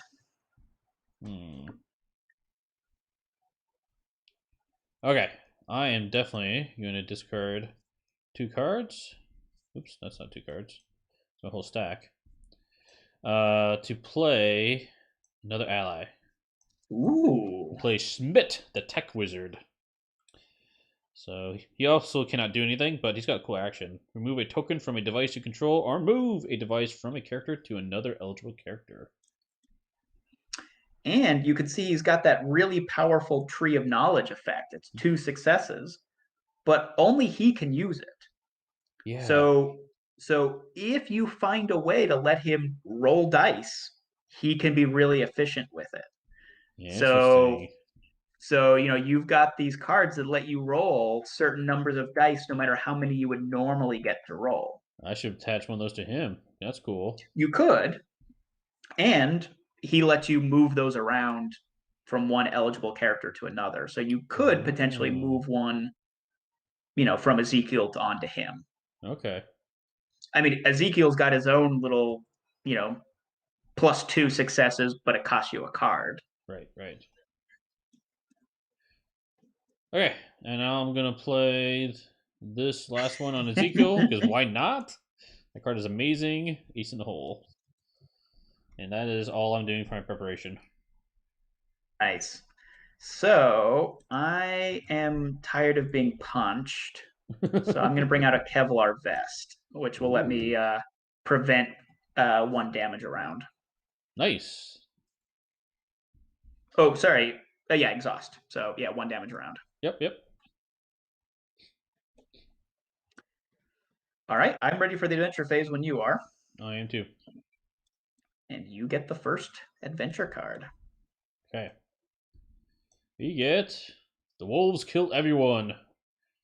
Search the adventure deck and discard pile for a wolf. Put it into play. Shuffle the adventure deck. Then deal 1 damage to a character for each wolf in play. Oh wow. That's not So ideal. there's now 3 different wolves in here. You can flip them over. Okay. Um, well, I guess there's just those 2 in the deck, but there's some in the discard pile if you would prefer. Search. I guess we already Let's have not one of do those another out. wolf. I don't want to deal with that guy right now. Yeah, let's do the wolves of Bremen High. Do sure. that one. And it says put into play, shuffle the adventure deck, then deal 1 damage for each wolf play. How many wolves? So I got 1 in front of me and 2 in play, so it's 3 damage. Someone take, maybe I'll just take the 3 damage then. Yeah. Um, I mean, you probably want to save your guide for later, I'm guessing. yeah. I'll take the, Why don't you go ahead and let's just do it all 3 to to anybody. okay, I'll do it to me. All right. So when you take damage, I will play Guardian Instincts. Okay. I'll reduce it by 3, but I'll take a point of damage myself, Oh wow. and I will give you an aid token. Oh wow. That's pretty good. And Can you stop yeah, that I'll with the take. Kevlar? Yeah, I should not be greedy. I keep wanting to get the free energy. Oh, I mean, you can do that too. That's true. Nah, I'll prevent it with the Kevlar. Okay. Nice, nice, nice. All right, and so that was your card, Yeah. and so mine is sucked into the story. So once again, we get to search for those fairy tale obstacles. So there's either the one that stops us from drawing cards, or there's this other one that prevents us from gaining energy. Now, the good thing about this is that I've got 5 dice against it. Totally. And thanks to your remote detonations, you've got some abilities to fight this round. I do. Okay, so let's go ahead and take that one then. Okay. We shuffle or yeah, discard these 2. This one too. Cool. All right, so actions. Shall I uh, drive off these adoring fans for you? Yes, please. All right, so that's going to be 4 and 1. This is going to be Eve taking the action.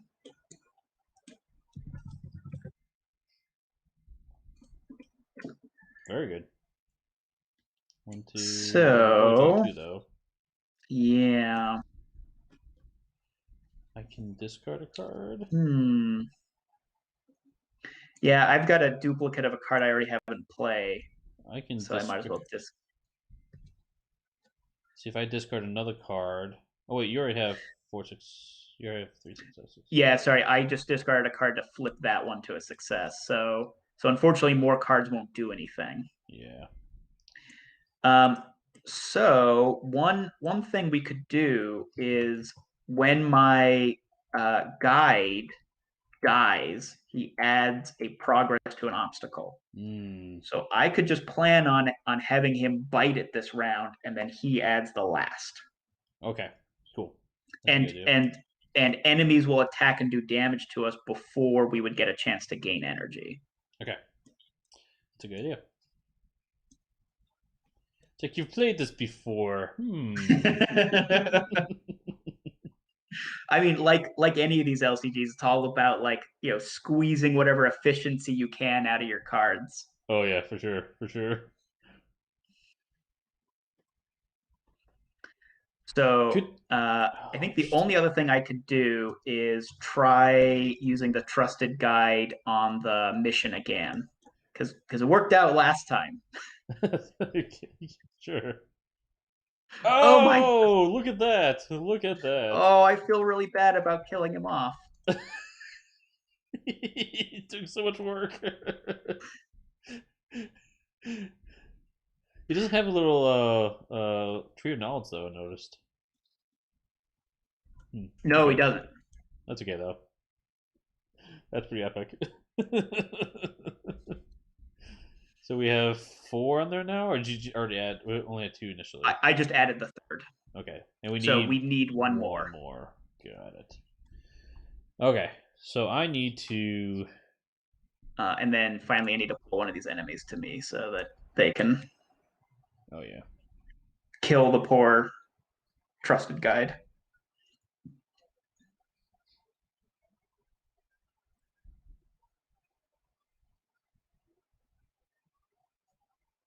So what does this the satellite hookup do? Oh yeah, I should do that. I'm gonna do my satellite hookup, so I'm gonna exhaust Ezekiel, and because no tokens on it, I can discard it, add a success to the mission, then ready my character. Boom, Nice. and just like that. And so we are now done with the mission. It Mm-hmm. won't progress till the next phase, but we're ready to go. Okay, let's try to deal with some of these bad guys while we're out here. So Ezekiel also has a remote detonation attached. Yeah. Okay, so let's go ahead and use remote detonation. I will exhaust Ezekiel and then discard this. Oh, I read my character after this? Wow, it's amazing. Okay. Yeah, I'll attack the guy in front And of me. What's that? and you can attack any enemy. Any enemy? So Oh. yeah. Now I think getting rid of the one in front of you makes sense, but you can remote detonate somebody in the middle. Well, wouldn't that be potentially better? Because if I roll a tree of knowledge, well, Yeah. I can exhaust him. Yeah. Yeah, let's try that. I'll do the one in the middle. So it's three and then one black. Yep. I do have that skill he gave me. Yeah, right? Let's use it. I feel like that's a good idea. Make it four. Okay, let's try to remote detonate that dude. Ooh. Not bad. I can make that work because what I can do, I can exhaust I'm Ezekiel Jones and discard a card to make it plus two successes, and I'll take him out. Nice. Now that will spend Oh, that's your true. but if you want, I could discard a card to flip one of these to a success. Because that would be three successes. Oh yeah, that'd be better. And then I can discard a card and do my. I can exhaust this guy instead. Yeah, if you want to do Yeah, that, so that seems I'll flip that for you. So that'll cool. still blow them up. Nice. And then this card is gone. And then actually, I'm readied. Oops. Yeah.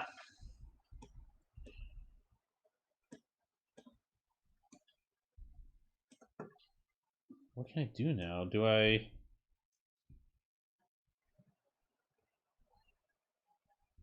I can't try for that.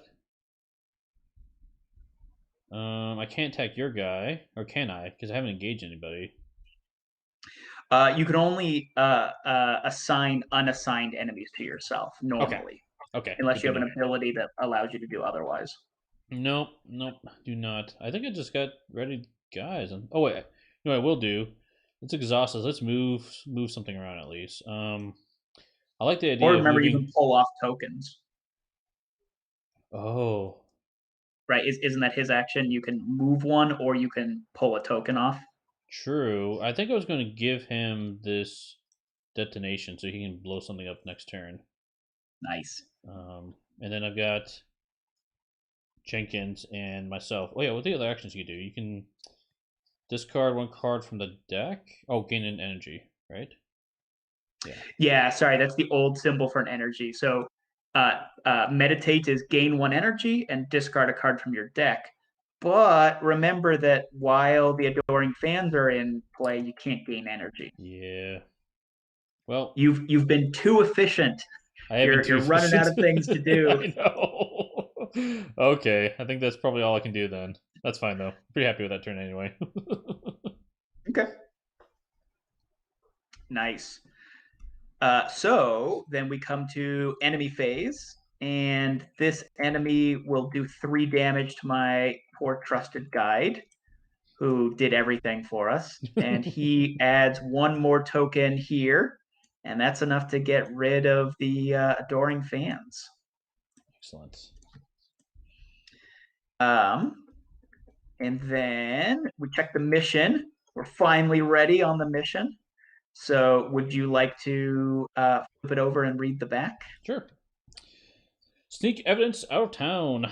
Once you have a chance to examine all the evidence, it is clear that the supernatural events in Bremen are the results of Libris Fabula, a powerful and dangerous magical tome that makes stories come true by draining the life of those who listen to them. It must be close by, so you could look through collections of old books, or you could try looking for victims of the book. If you choose to search the book, start mission 3A. If you choose to search for the victims, start mission 3B. Then manage this card. I'm guessing lore would be if we want would be something we need for the book, and victims. I don't know what that would be. Let's go for the victims. Why not? At least you have an idea what you want to do. Nope, I'm gonna let you make the decision. Let's do the victims. All right, so 3B hospital records. Okay. All right, so that enters play, and we get rid of the other one. And then banish this mission card. All right, hospital records. The Libris Fabula drains the life from those who hear it read aloud. It should leave a trail of people struck down by strange illnesses. The logical place to search for these people is in the records of the nearby hospital. Excellent. All right, and these tokens go away now. Mm-hmm. And finally, we get to the disturbance, which is going to get 1 more token. Now, if we take a look at the disturbance, it says during the adventure phase, if mission 3 is in play, the first player has to draw an extra adventure card. Uh-oh. So at this point, we're going to be drawing 1 extra adventure card because we're moving through the story, a little faster than the game wants us to. All right, and I think we're ready for refresh phase. So ready all the cards. Get your 3 cards, and you can freely gain them as energy or draw them.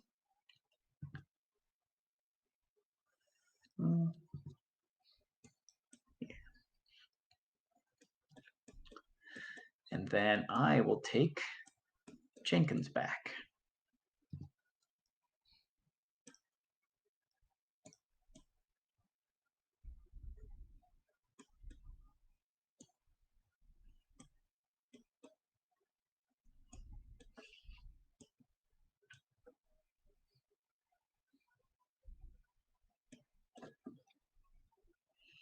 All right, you ready for preparation phase?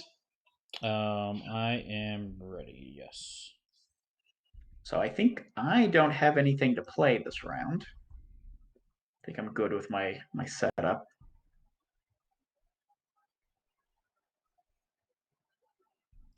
Okay, I am going to, for 1 energy, play a electromagnet, but I'm going to choose you as the target.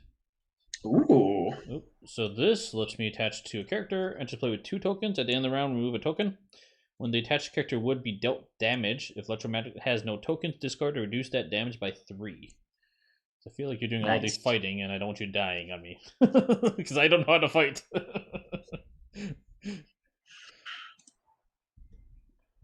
Okay. All right. Anything else you want to play? That's it for now. All right. So I think we go right to adventure phase. I'm the first player. I get the pleasure of drawing two of these. First up, hey, Ninja Princess. This is for you. Uh-huh. Action. Banish Ninja Princess to overcome any fight using lore +1, then ready attached hero. And overcome is the word that the game uses kind of for attacking. Okay. So But you have to attack an enemy. it doesn't do anything, does it? It just sits out in play?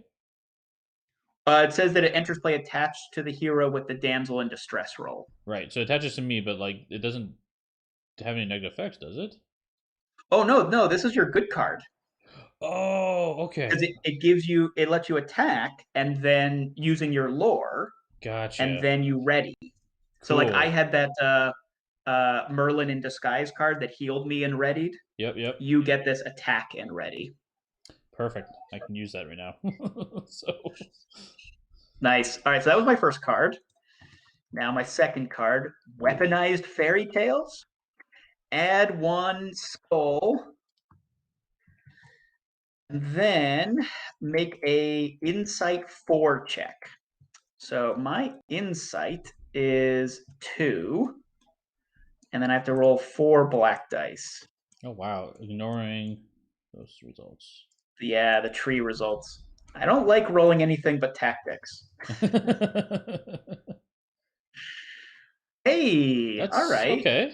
That's okay. So I fail, but I fail by 0, Uh-huh. right? Because in order to succeed, you have to get more successes than failures. Yep. And it says for each point the check is failed by, discard a random card from your hand. So I discard 0 random cards. Wow, that's good. So not bad. Unfortunately, I do have to ignore that for the roll. I can't get a benefit off the disturbance. Right. I'm sorry, off the complication. So those were my 2 cards, and so now it's up to you to draw a card. Let's see, I get local law enforcement. They're back. They're back. Stop it, guys. We're trying to do stuff here. And they are guarding this Very. one. We're breaking into the hospital and rummaging through their records for an extremely good reason. Fair. That's fair. That's fair. You're not supposed to be in here. Sorry. You guys would totally be okay with this if you understood why we were breaking and entering. You see the wolves out there? Come on. Go deal with them. Oh, well. All right. So I think we are to actions. So Jenkins is probably the best equipped to handle the local law enforcement. So I only have 2 insight. Same. I think that's what you have as well. Same. Yep. Okay. So yeah, let's have Jenkins do that. Okay. So he's got 3, and local law enforcement's got 1. Let's see if we can figure out what they want. Whoa, nice. Jenkins, you're amazing. All right, so I've got a card that I don't care about, so I'll check it. Okay, otherwise I can do it. But yeah, that is awesome. I have a card that gives me more tactics. Okay. And I feel like 5 is good. 5 is amazing. So those 2 will cancel each other, and Jenkins, the star of the show, puts 4 tokens on there. I swear he knows the person behind the front desk who works at the right. station. You know, it's gotta be it. Excellent. Wow, that was nice. Now this is open, and we need lore to do it, huh? And my lore is I've got 1. I've got good lore. I've got 3 lore. Mm-hmm. Yeah. I think that's. Yeah, let's do that. I'll do that first.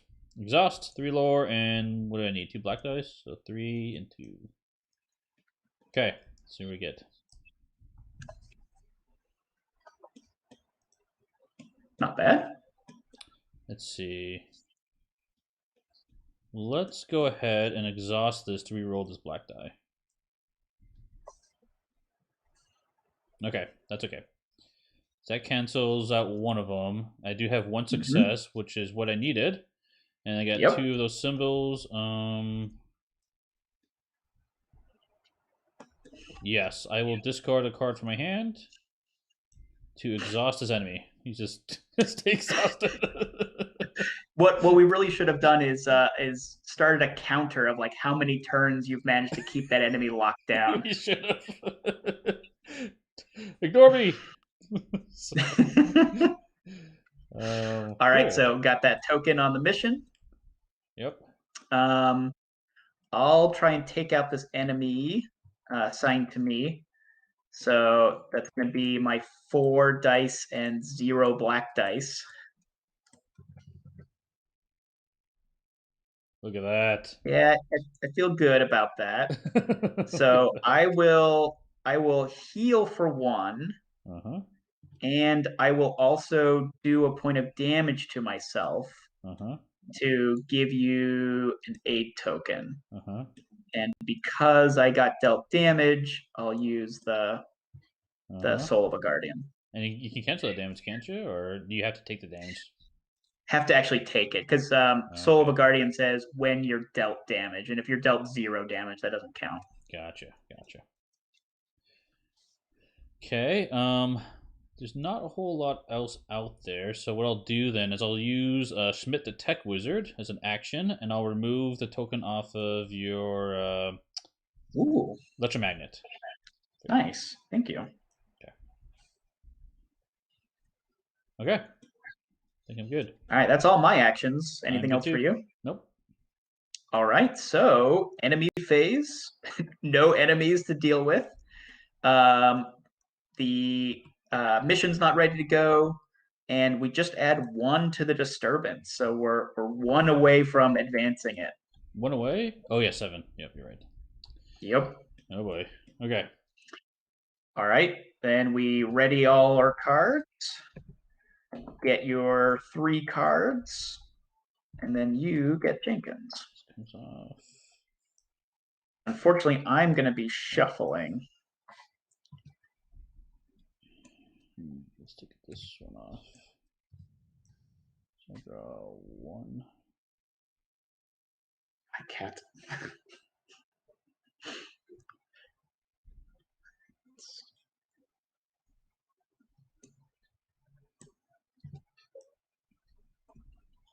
Okay. So I'm going to draw all 3 cards, and because I had to shuffle. The token off your electromagnet, so that should be ready for you. Oh, thank you.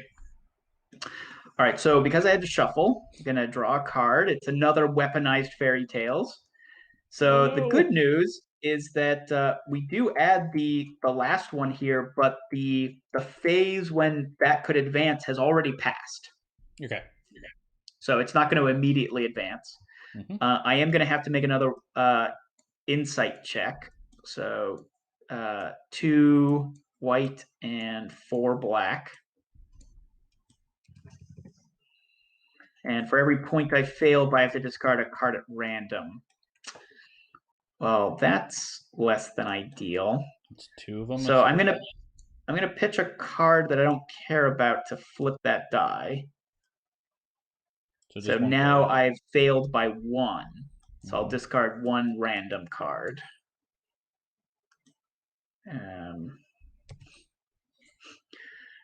Doing this in Tabletop Simulator. So easy in real life, so hard in Tabletop Simulator. Oh, contingency plan. Well, that's a good card. Yeah. And I got to make sure I remember the Serpent, which says discard the top 3 cards of your deck. Okay.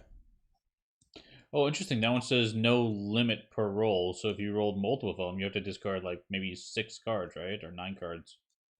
Yeah, and I mean, if you get really unlucky and roll a Serpent on all 4 dice, you could discard 12 cards. Yeah, totally. That could be brutal. Yeah. So that was my card for shuffling my deck. So I think we're now back at the preparation phase. Did I not draw a card? Oh, sorry, I guess I'm at the preparation phase. You might not have drawn your 3 cards. No, oh, sorry, I did. Oh. Oh, okay. Wait, we drew threat cards when? So that's going to be on the back. Oops. So you during the refresh phase, you ready all the cards. You draw your 3 cards or gain 3 energy. Yep, I did The that. first player token moves, and then at the very end is when you pull your tokens off the devices. Yep, I did that. But when do we get the threat card from the deck? After preparation? Oh yeah, so that's during the adventure phase. But remember, I had to shuffle my deck. That's where I'm getting mixed up. Okay, thank you. Yep. Okay. So yeah, now we're back at preparation, and we're about to draw more adventure cards.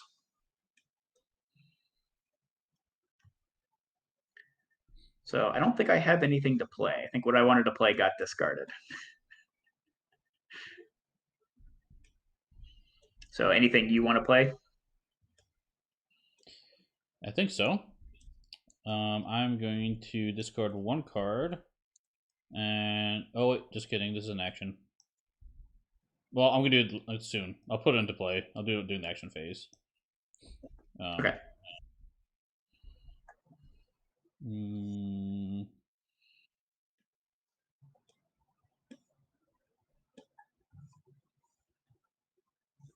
so what does this card do? I'm a little confused on this one. Cunning Ambush. You may assign any attack or battle to you. Yeah, So I can enemy. choose any enemies to you. Got it. Yeah, Then the little cross swords is the symbol for an enemy. oh right, because the attack is like the gear looking thing. That's right. Okay, so I take Yeah, any number of enemies to me, then separately overcome up to 3, so I can choose to battle 3 of them. Using your subterfuge, right? your Or guile. cunning. Guile, thank you, Guile. Each check That's fine. gains exhausted. Wow, that's really good. So I can pull 3 guys over and I attack them all, but I Uh, separate the so damage. I so do. the first thing is you can assign one enemy to you, but it could be any enemy, including an enemy that is assigned to another player. Mm. So in order for you to have 3 enemies to attack, maybe you already have an enemy in Mm-hmm, play. mm-hmm, mm-hmm, And then remember, you're always allowed to take one unassigned enemy for free mm-hmm, mm-hmm. during a round, and then the card will allow you to pull one more. Got it. Okay. But you could always use it in a pinch to just attack 2 enemies. Right. I'll keep it in my hand for now. But yeah, that's one action that results in 3 attacks using your stat that's good as opposed to your tactics. Yeah, exactly, which is non-existent. Right. Yeah, you use that 4 instead of that 0. Yep. Okay, cool. I'm good. I'm not gonna play anything because I'm gonna play this card during action phase. So Nice. So I think then it is adventure phase, and since you're our first player, you get to draw 2 adventure cards. yay. First card is Teamwork Failure. Oh no. Oh no. Now you get to draw it at the normal time. Yep. Okay. So I suck at skill checks a little bit, and then my second card is going to be Ooh. Imperiled Townsfolk. Surprise! When defeated, either remove a progress token or a success token from a mission, or choose a hero who does not have a role and assign them a random role. And you can see each round, it only takes 1 token to get rid of it, but each round it adds 2 to the disturbance. Not nice. Now, the Okay. nice thing is that the disturbance is going to go anyways. So we True. can add any number of tokens this round. True. True. Okay. All right. And then my card is another. They're riding the streets. Yep. All right. Well, Oops. Oops. Oops. Oops. so this is going to be an interesting round.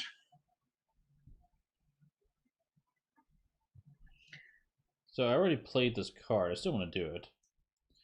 Yes. Question And is, remember, that could be Schmidt or Ezekiel. yeah, I think I'll do Smith. Um, So then I'll play that. Just put the progress on it. Pretty straightforward. Nice. Okay. So this only needs one more.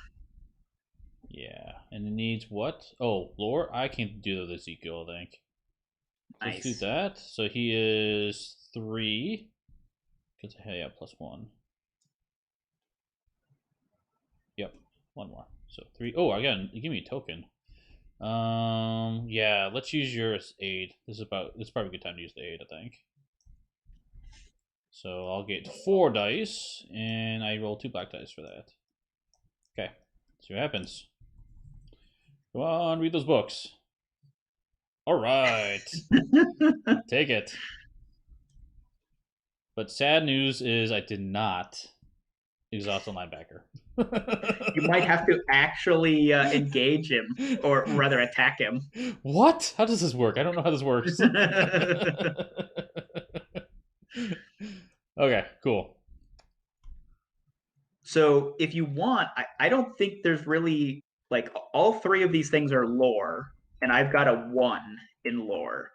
So do you want me to use my trident and take your enemy off of you and smack it? If you want to, go ahead. Sure. Because I don't think there's literally anything else I can Okay. do effectively. At this point, the Prince Charming role has kind of turned me into a one-trick pony. All right, so sir, I have to exhaust the trident to do that. Oh, wait a second. I should have rolled an extra black die. I'm sorry. I forgot my teamwork card. My teamwork failure card. Let me do that real quick. But you definitely had 3 successes. Yeah. Okay. And I think you had 1 failure. Yes, I had 1 failure. So you're still good. Okay, good. So now that I've had to use my trident, I only have 4 tactics, so I have to roll. Well, hold on. Do you want me to use Jenkins before you do that? If you'd like, yeah. But no, you can probably one-shot him. Never mind. You can one-shot him. You got skills. Of course, now that you've said that, I'm going to roll all blanks. So thanks for jinxing me. Exactly. Oh no! Actually, it's not so bad. So let's see. Those are going to cancel. And so 2 successes. So that's 2 damage. So that'll finish him. The serpent that I rolled means I have to discard top 3 cards in my deck. And then I've got a whole bunch of things. So I'm going to give you another aid token. Okay. And I'm going to use the Kevlar vest to prevent the damage. Okay. And then I'll use the first aid kit to heal myself. Nice. So I think that's it for me. I have Jenkins left over, so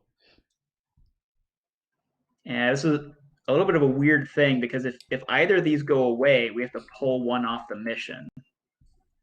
Oh yeah. So I kind of don't want to do that. Yeah, it's weird that maybe the best play is just to leave them. Okay, we'll leave them. Leave them riding. Jenkins like, I know who to call. No, don't worry about it. Let them have their secret out there. It's fine. We're gonna save them in a moment, not right now. That's right. That's right. Okay, cool. Let's do it. All right, so enemy phase, taking care of all the enemies. So yeah, mission. Once again, this is all you doing the mission. So okay, I'll pass that to you to read. The lack of a long list of mysteriously sick people fortunately means that the Librarians fabula has only recently been reawakened, but it does make pinpointing the tome more difficult. On a hunch, you decide to visit the room of a little girl who got sick during story time at the local library. As you approach the door, you notice a name tag that reads Jamie Hayer, which I think is the same name as the sheriff, right? Yep. Oh wait, speaking of which, and you wonder if she's related to the town sheriff. Let's just keep reading. Start mission 4B. If you are on disturbance 1 or 2, add 4 tokens to the disturbance. Oh, so he catches up. That's cool. Then banish this card. Because we're on disturbance what? We're on disturbance 2. Oh, so we would add 4 more, which, whatever. So much disturbance. Nice. All right. And then so the last mission is Mr. McGuire. Okay. Inside, Jamie is asleep, but your eyes flick to her visitor who sits hunched over an old book. The wisp of blue light around the tome confirms its identity. The Libris Fabula, about to claim its next victim. Dun, dun, dun. At the beginning of the enemy phase, each player deals 3 damage to a What? character they control. What? Oh He's man. he's an old man with a book that makes fairy tales come true, and that is going to suck for us. Okay, I'll take it to my main character, I guess. The nice thing is you do have the electromagnet. Yes, indeed. So right now we're in the enemy phase, so we don't have to do 3 damage until kind of next turn. Oh, okay. But every turn while it's in there, it's going to deal us 3 damage. Well, I think I might know someone who's pretty good at that skill check. Yeah. All right, and then we come to the disturbance. So we're going to add 1 plus 2 plus 2. So we're going to add 5 more tokens. So yeah, it barely manages to advance. I mean, it was close, it. but Oh boy. all right. So I'll read the back of this, and then I'll let you read the front of the next one. Okay.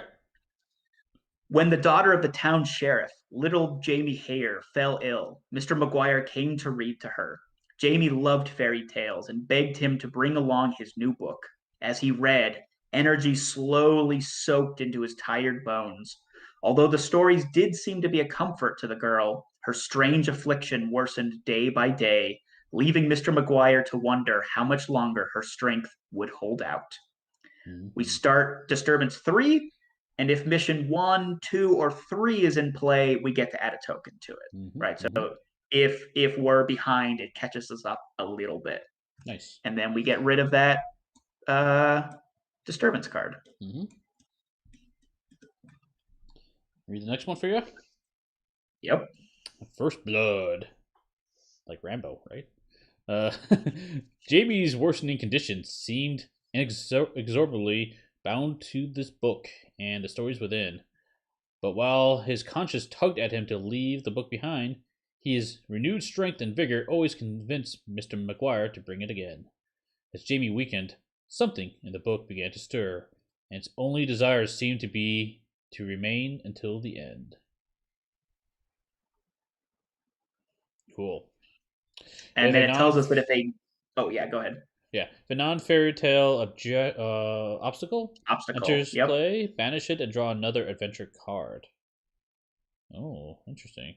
And then the snake effect is deal 1 wound to a character you control. Oh my gosh. We're going to die so fast. But at least we don't have to worry about like the police showing up. That's true. That's true. Because they would be a non-fairy tale obstacle. Yeah, we dealt with them enough. So okay. Oh, and this thing goes away now. I think, right? Yep. Yeah.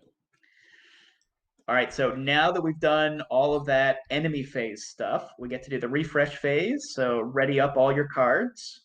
You gain your 3 cards. Jenkins comes to me, and then you do your device stuff.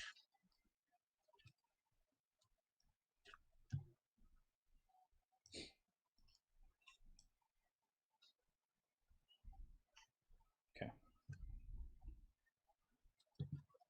Oh, I got 1 more card. No, I did that already. Okay.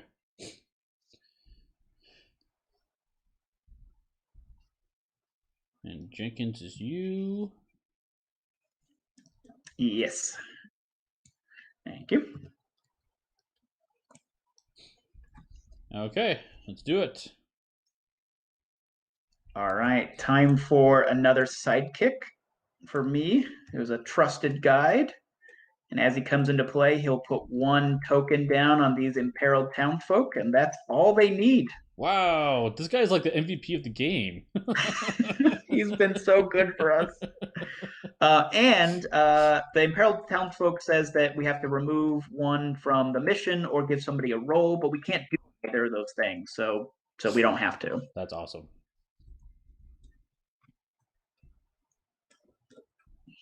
That's all I got. I'm gonna play another sleight of hand. So you got rid of my last one. So I think. Oh, nice. I think that's all I got for now. Oh, and let me get you some tokens for that. Okay.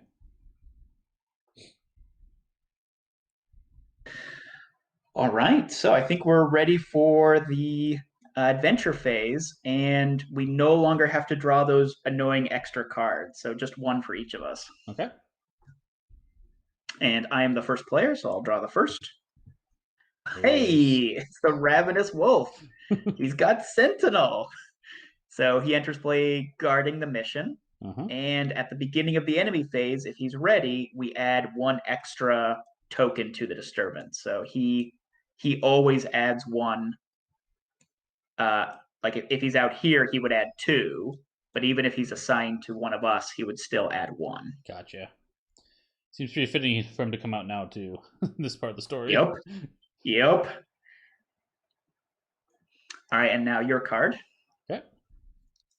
Oh, is that the last card in the deck? Yeah, it is. Yep. Suspicious rock face. Knowledge. Tokens cannot be placed on other objectives or missions. What? When defeated, add a mission token to a mission, then banish suspicious rock face. 7. Wow. But no black dice, True. at least. True. Well, that was not a good card for us to draw right now. No. Because this guy's in a... No, he's an enemy, so at least we can attack him. But yeah. Townsfolk... Oh, gosh. Okay.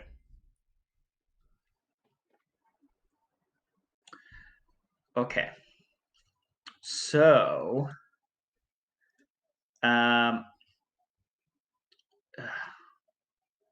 Man, what is our priority here? So I definitely need to take the Ravenous Wolf. Yeah. I think I need to deal with those objectives. Actually, this is an enemy. Do you want to Ninja Princess him? Your special one-time enemy attack card. Yeah, that seems like a pretty good idea. The other thing I have is I do have the card in my hand. I do have a misdirection card, but he's unique, right? Oh. Sorry, what now? Is he unique?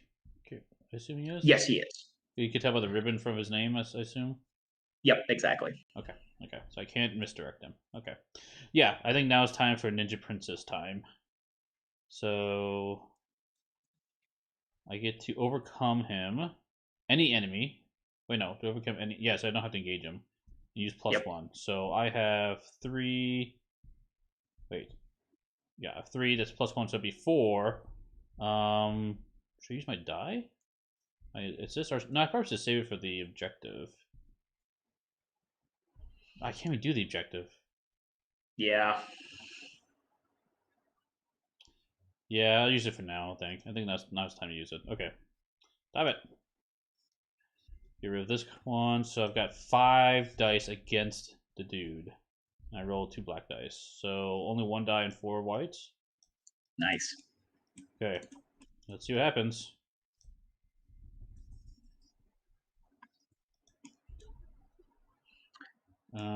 Let's go ahead and exhaust that to reroll this die. Boom! Oh, nice. Boom! 1, 2, 3, and then I've got 2 of those. I will. How much health do you have? Oh yeah, I can do it. I can exhaust this. Discard a card. I'm gonna discard. Yeah, I'll discard this card. It can now be +2, so it's 5 successes. So that'll just take them out. That is amazing. That is a beast of an enemy that you just one-shotted. Maybe it was I the thought you ninja said you didn't know how princess. to fight. Oh wait, I just remembered. There's one move. It only works once though. Okay, and cool, he's still ready, so that's nice. Now what do we have to do? We have to get rid of So Rockface. yeah, because as long as that's in play, we can't add uh, any tokens to other missions or obstacles. Yeah, I can just use my. Oh, I do have a solution. Okay, I will go against that, but I'm going to do something slightly different. I'm going to Ooh. spend one energy Ooh. to use my little white lie. I'm going to lie to the Rockface, and I'm going to instead use my cunning or guile to lie to it, Yep. and I can reroll all snake results, which is nice. So I'm going to do what's my guile? It's actually 3, 1, 2.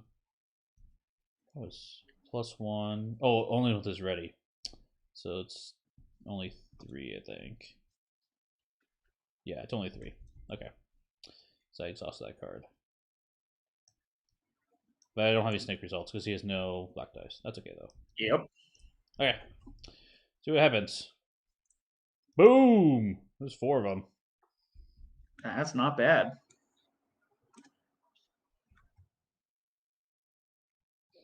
Okay. That's All right. So I think it's so important we go through there. I think I should probably have Jenkins go after it. yeah, probably. So 3 white dice. Look at that. Look at Hey, that. thank you, Jenkins. All right, so when defeated, add 1 token to a mission, then banish it. Not bad. Thanks, suspicious rock face. I guess. All right. You know what? I'm almost thinking that we don't bother with the townsfolk. Like they're gonna add. It's really clear we get rid of one of those tokens, but we can just try to add tokens and beat the Fables of Doom, maybe. Yeah, maybe. So Maybe. so let me go ahead and start off, see what I can do. Okay. So Okay. Eve has got 5. Mm-hmm. So she's going to roll 1 fewer black die. Mm-hmm. So Mm-hmm. 4 and 2. Nice. Excellent. And let me go ahead and take a damage to give you. Can you give it to a character? Yes, so I can give it to Schmidt. Because I might have him use the death. Well, it doesn't matter. He's gonna roll 3 dice. Well, actually, it would help. So I'm gonna use him this turn, I think. Yeah, but remote detonation only works on enemies, not missions. Oh Yeah. crap! You're right. Okay, never mind then. But I think I'm still going to give 1 to Ezekiel Okay. because you're pretty much holding off everything so that I can punch this old man in the face. Well, it's tactics, right? So maybe you like I don't know, sweet talking or something. I don't know. Yeah, yeah, we'll go with that.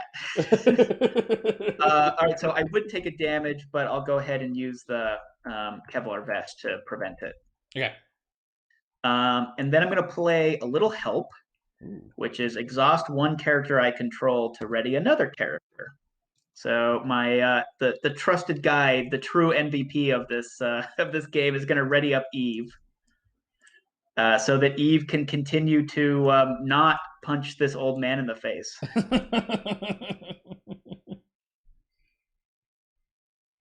That's Okay, all okay. right. Another success. What does that do? One damage to a character you control. Ooh. Um, yeah, I'll take it to Eve. Mm-hmm. Mm-hmm. All right, so I think that's as close as I can get us this round.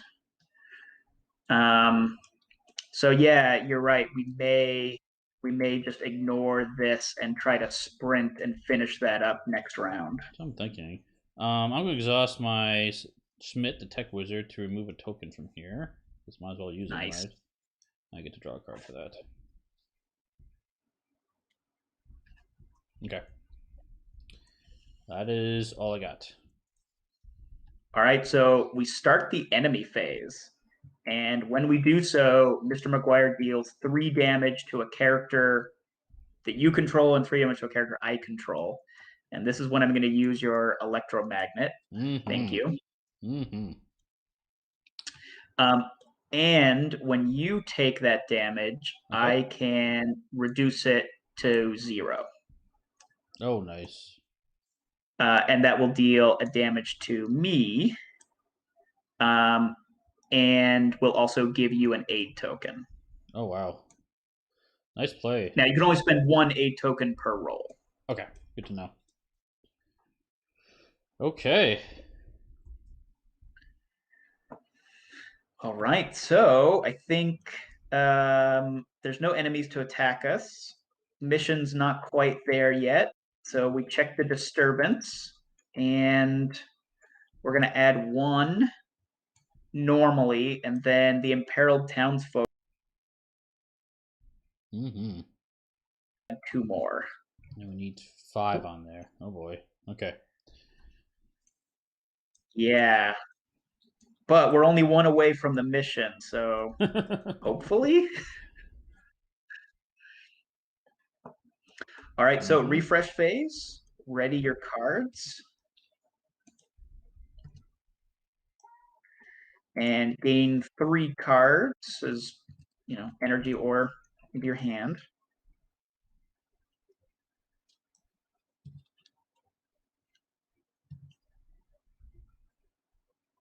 Uh-oh. Oops, that's it, sir. I have to shuffle. Oh dear. All right. Okay, let me draw my card after I shuffled. Do it. I have to shuffle this deck, don't I? Oh, yep. And nothing bad happens to us when we shuffle that deck. Okay. Weaponized fairy tales. Add 1 to the disturbance. No! No! Well, we were already on a timer, so now we're just on a double timer, I guess. And do a instinct. What is it called? Insight. Yeah. So 2 white and 4 black. Oh boy. See how bad I felt this by.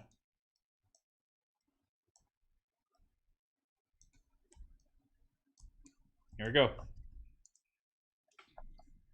That is horrible. That is horrible. Wow. 1, 2. You didn't really want cards this round, did you? No, I didn't.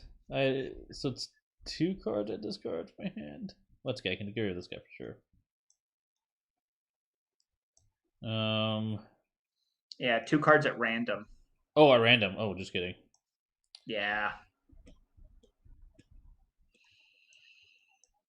It's mostly because whoever designed this game hates us. Who did that? You gotta talk to that guy. Random cards, that's nonsense. Well, that's okay. I got him anyway. Nice. Actually, those are probably the 2 best cards to discard, so I'm fine with that. And then unfortunately, you've got that serpent. Deal damage to character I control. Okay. Tech wizard, you gain damage. Okay. All right, so that was for shuffling. Right. Do you have anything else at the end of the round? No. I did all my end of round stuff. Yeah. Okay. So we're back to the preparation phase, and I have nothing to play. Okay.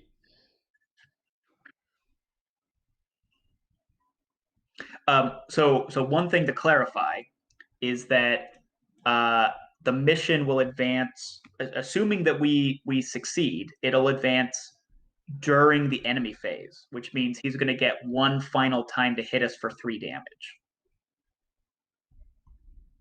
Okay. Does that make sense? Yeah, that makes sense. So we just need to make sure that we survive the 3 damage and find a way to add one more token onto Mr. McGuire. I'm gonna play a. Do you need it? I got. No, I should be fine. Okay, I'll play I should be able to electromagnet survive. on myself. 2 tokens. There's a second. Okay, just in case. I don't think that's all I got for now. Okay. That's all I'm playing for my preparation.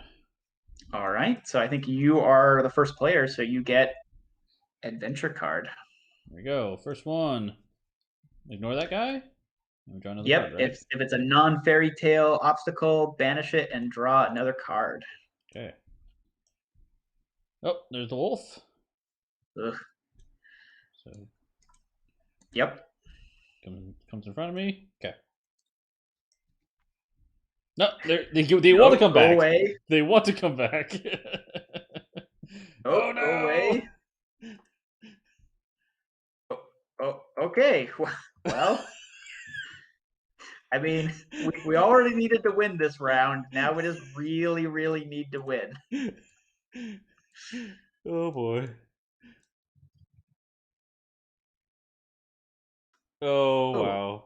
Oh wow. Hey, that's what you rolled. You have to discard like your whole hand, don't you? All right, so I'm going to discard one card that I know to flip that to a success. Okay. And then I'm going to discard 2 cards at random. Flip, random. Get rid of that card. That's the one I wanted to keep. All right. Well, I don't have any more damage prevention in my hand. Oh, great. And I rolled a serpent, so I'm going to do a point of damage to Eve. And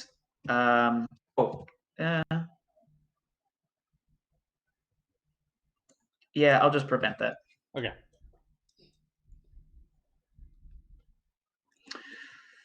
All right, so I think that was the adventure phase. So how about I do my thing with Mr. McGuire? Absolutely. That's the one thing we need to make sure happens. So I've got 4 and then 1 fewer black die, so 4 and 2. Okay.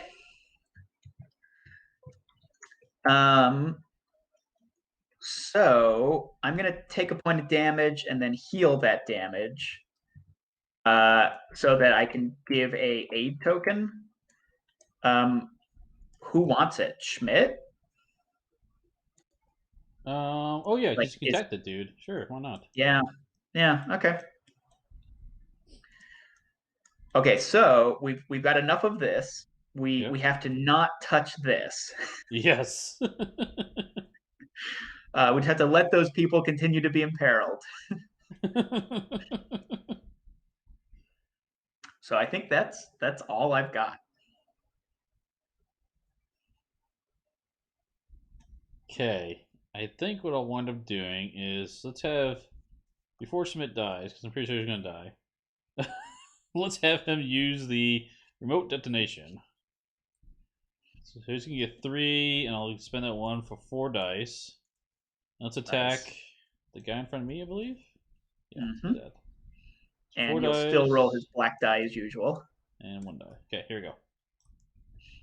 Oops, come on. Oops, stop it. There we go. There we go. Whoa! And he gets holy crap! He gets +2 to that as well. So, oh my gosh! I mean, it's a close thing, but I think Schmidt did it. Yep. I think you got it. Okay. Whew. So that's that. Remote detonation's gone, and yeah. So he is exhausted. But remote detonation readied you. Oh, he does ready. Oh. Okay, then I'm going to use him to get rid of one of these tokens off this thing. Just in case I can use it. I don't know if it's going to matter. And I don't think I have anything to use with Jenkins, because we don't want to touch that. Oh, it's so awkward that we're It just is so leaving those awkward. people in peril. Okay, I'm good. I'm good. All right, so at the beginning of the adventure phase, sorry, of the enemy phase, where a character each of us controls is going to take 3 damage. Yep. So that's going to be my trusted guide is going to take that for me. Yep. There goes Smith. Did his job. All right. But we now look at the mission, and the mission has enough tokens on it, so we get to flip it over. Would you like to read the back of that mission card? Sure. Oops. A bolt of energy slams you into the wall. Mr. McGuire stands, leaving the book open on the bed as he looms above you. Commotion wakes Jamie, who reaches out a trembling hand to touch the book. You shout to her, "Tell your story, Jamie. Give it a happy ending." She raises the book. "Well, in my story, it only looked like people died." Mr. McGuire spins in rage, reaching for the book with a snarl. As his hands touch the page, a flash of blue light envelops him. When it clears, the man is gone, placed with an illustration of him trapped within the Libris Fabula, which Jimmy shuts.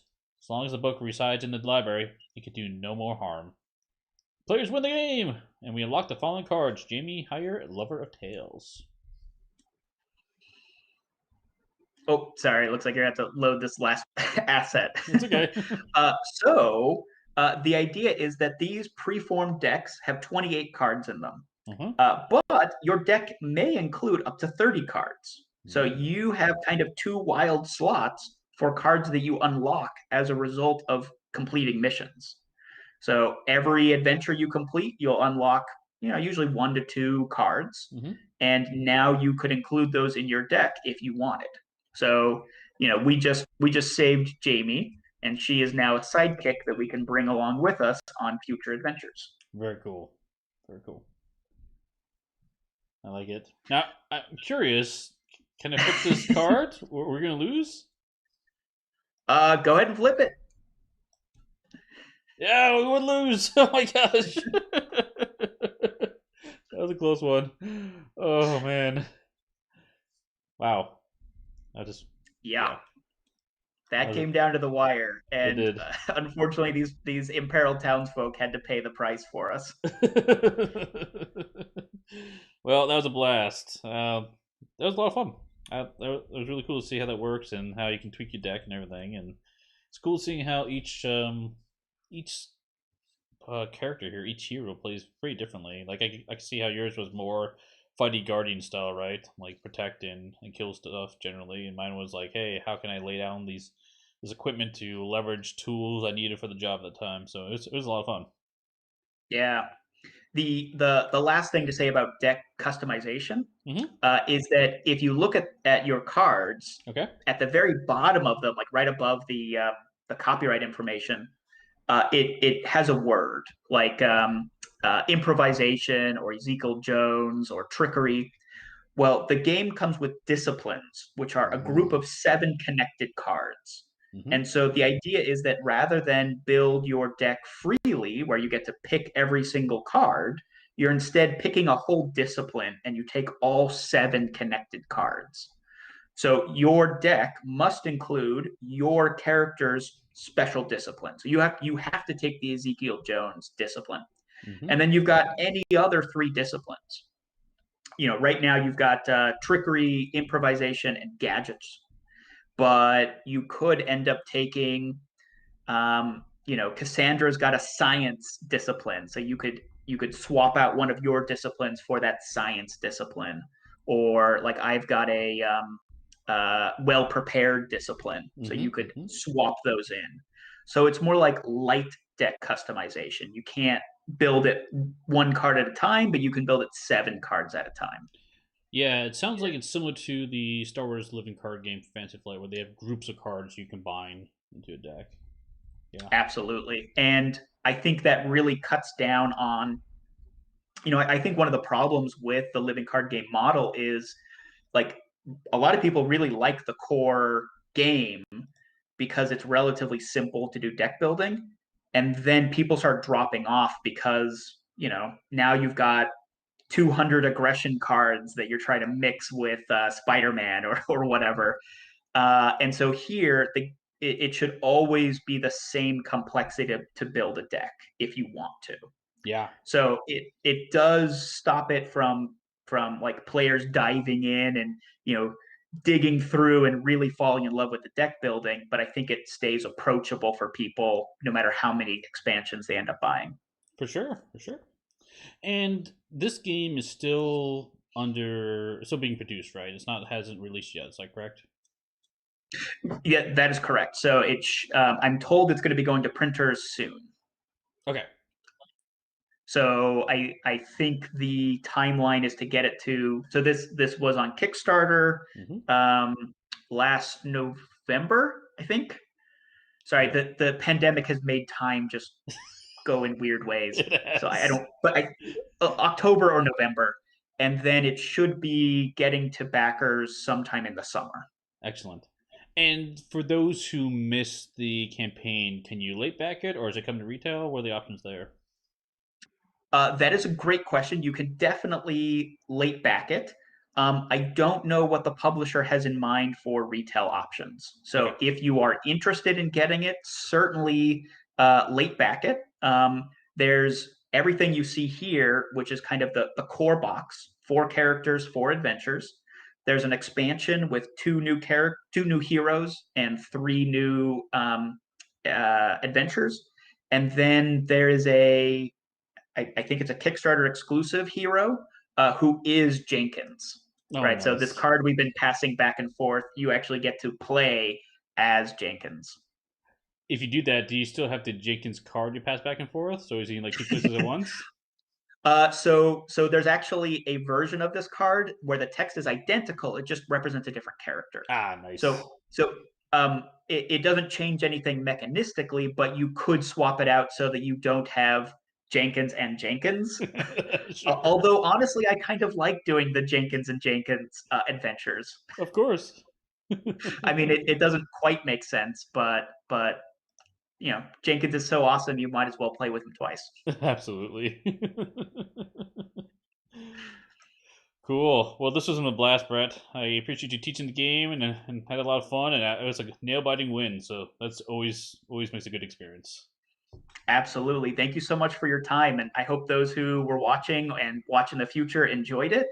So yeah, feel free to seek it out for late backing on Kickstarter, and feel free to, particularly if you're part of the One Stop Co-op Shop community on Discord. I've been running some games for people, some demos for people in that community. So feel free to reach out to me on Discord and we can see about setting up a demo in the future. Absolutely. Yeah, I should have links in the description to join the Discord if you need to find that. And then after this, I'll talk to Brett about getting a link to, or some way so people can get a link to pre-ordering it if need to. And I'll add that to the YouTube description as well. I don't have it there now, but once I get information, I'll update that description for everyone. Fantastic. Excellent. Well, thanks, Brett, for teaching me. It was a blast, and I'll chat you on Discord. And for everyone watching, we'll see you at the next stop. Thanks again. Bye bye.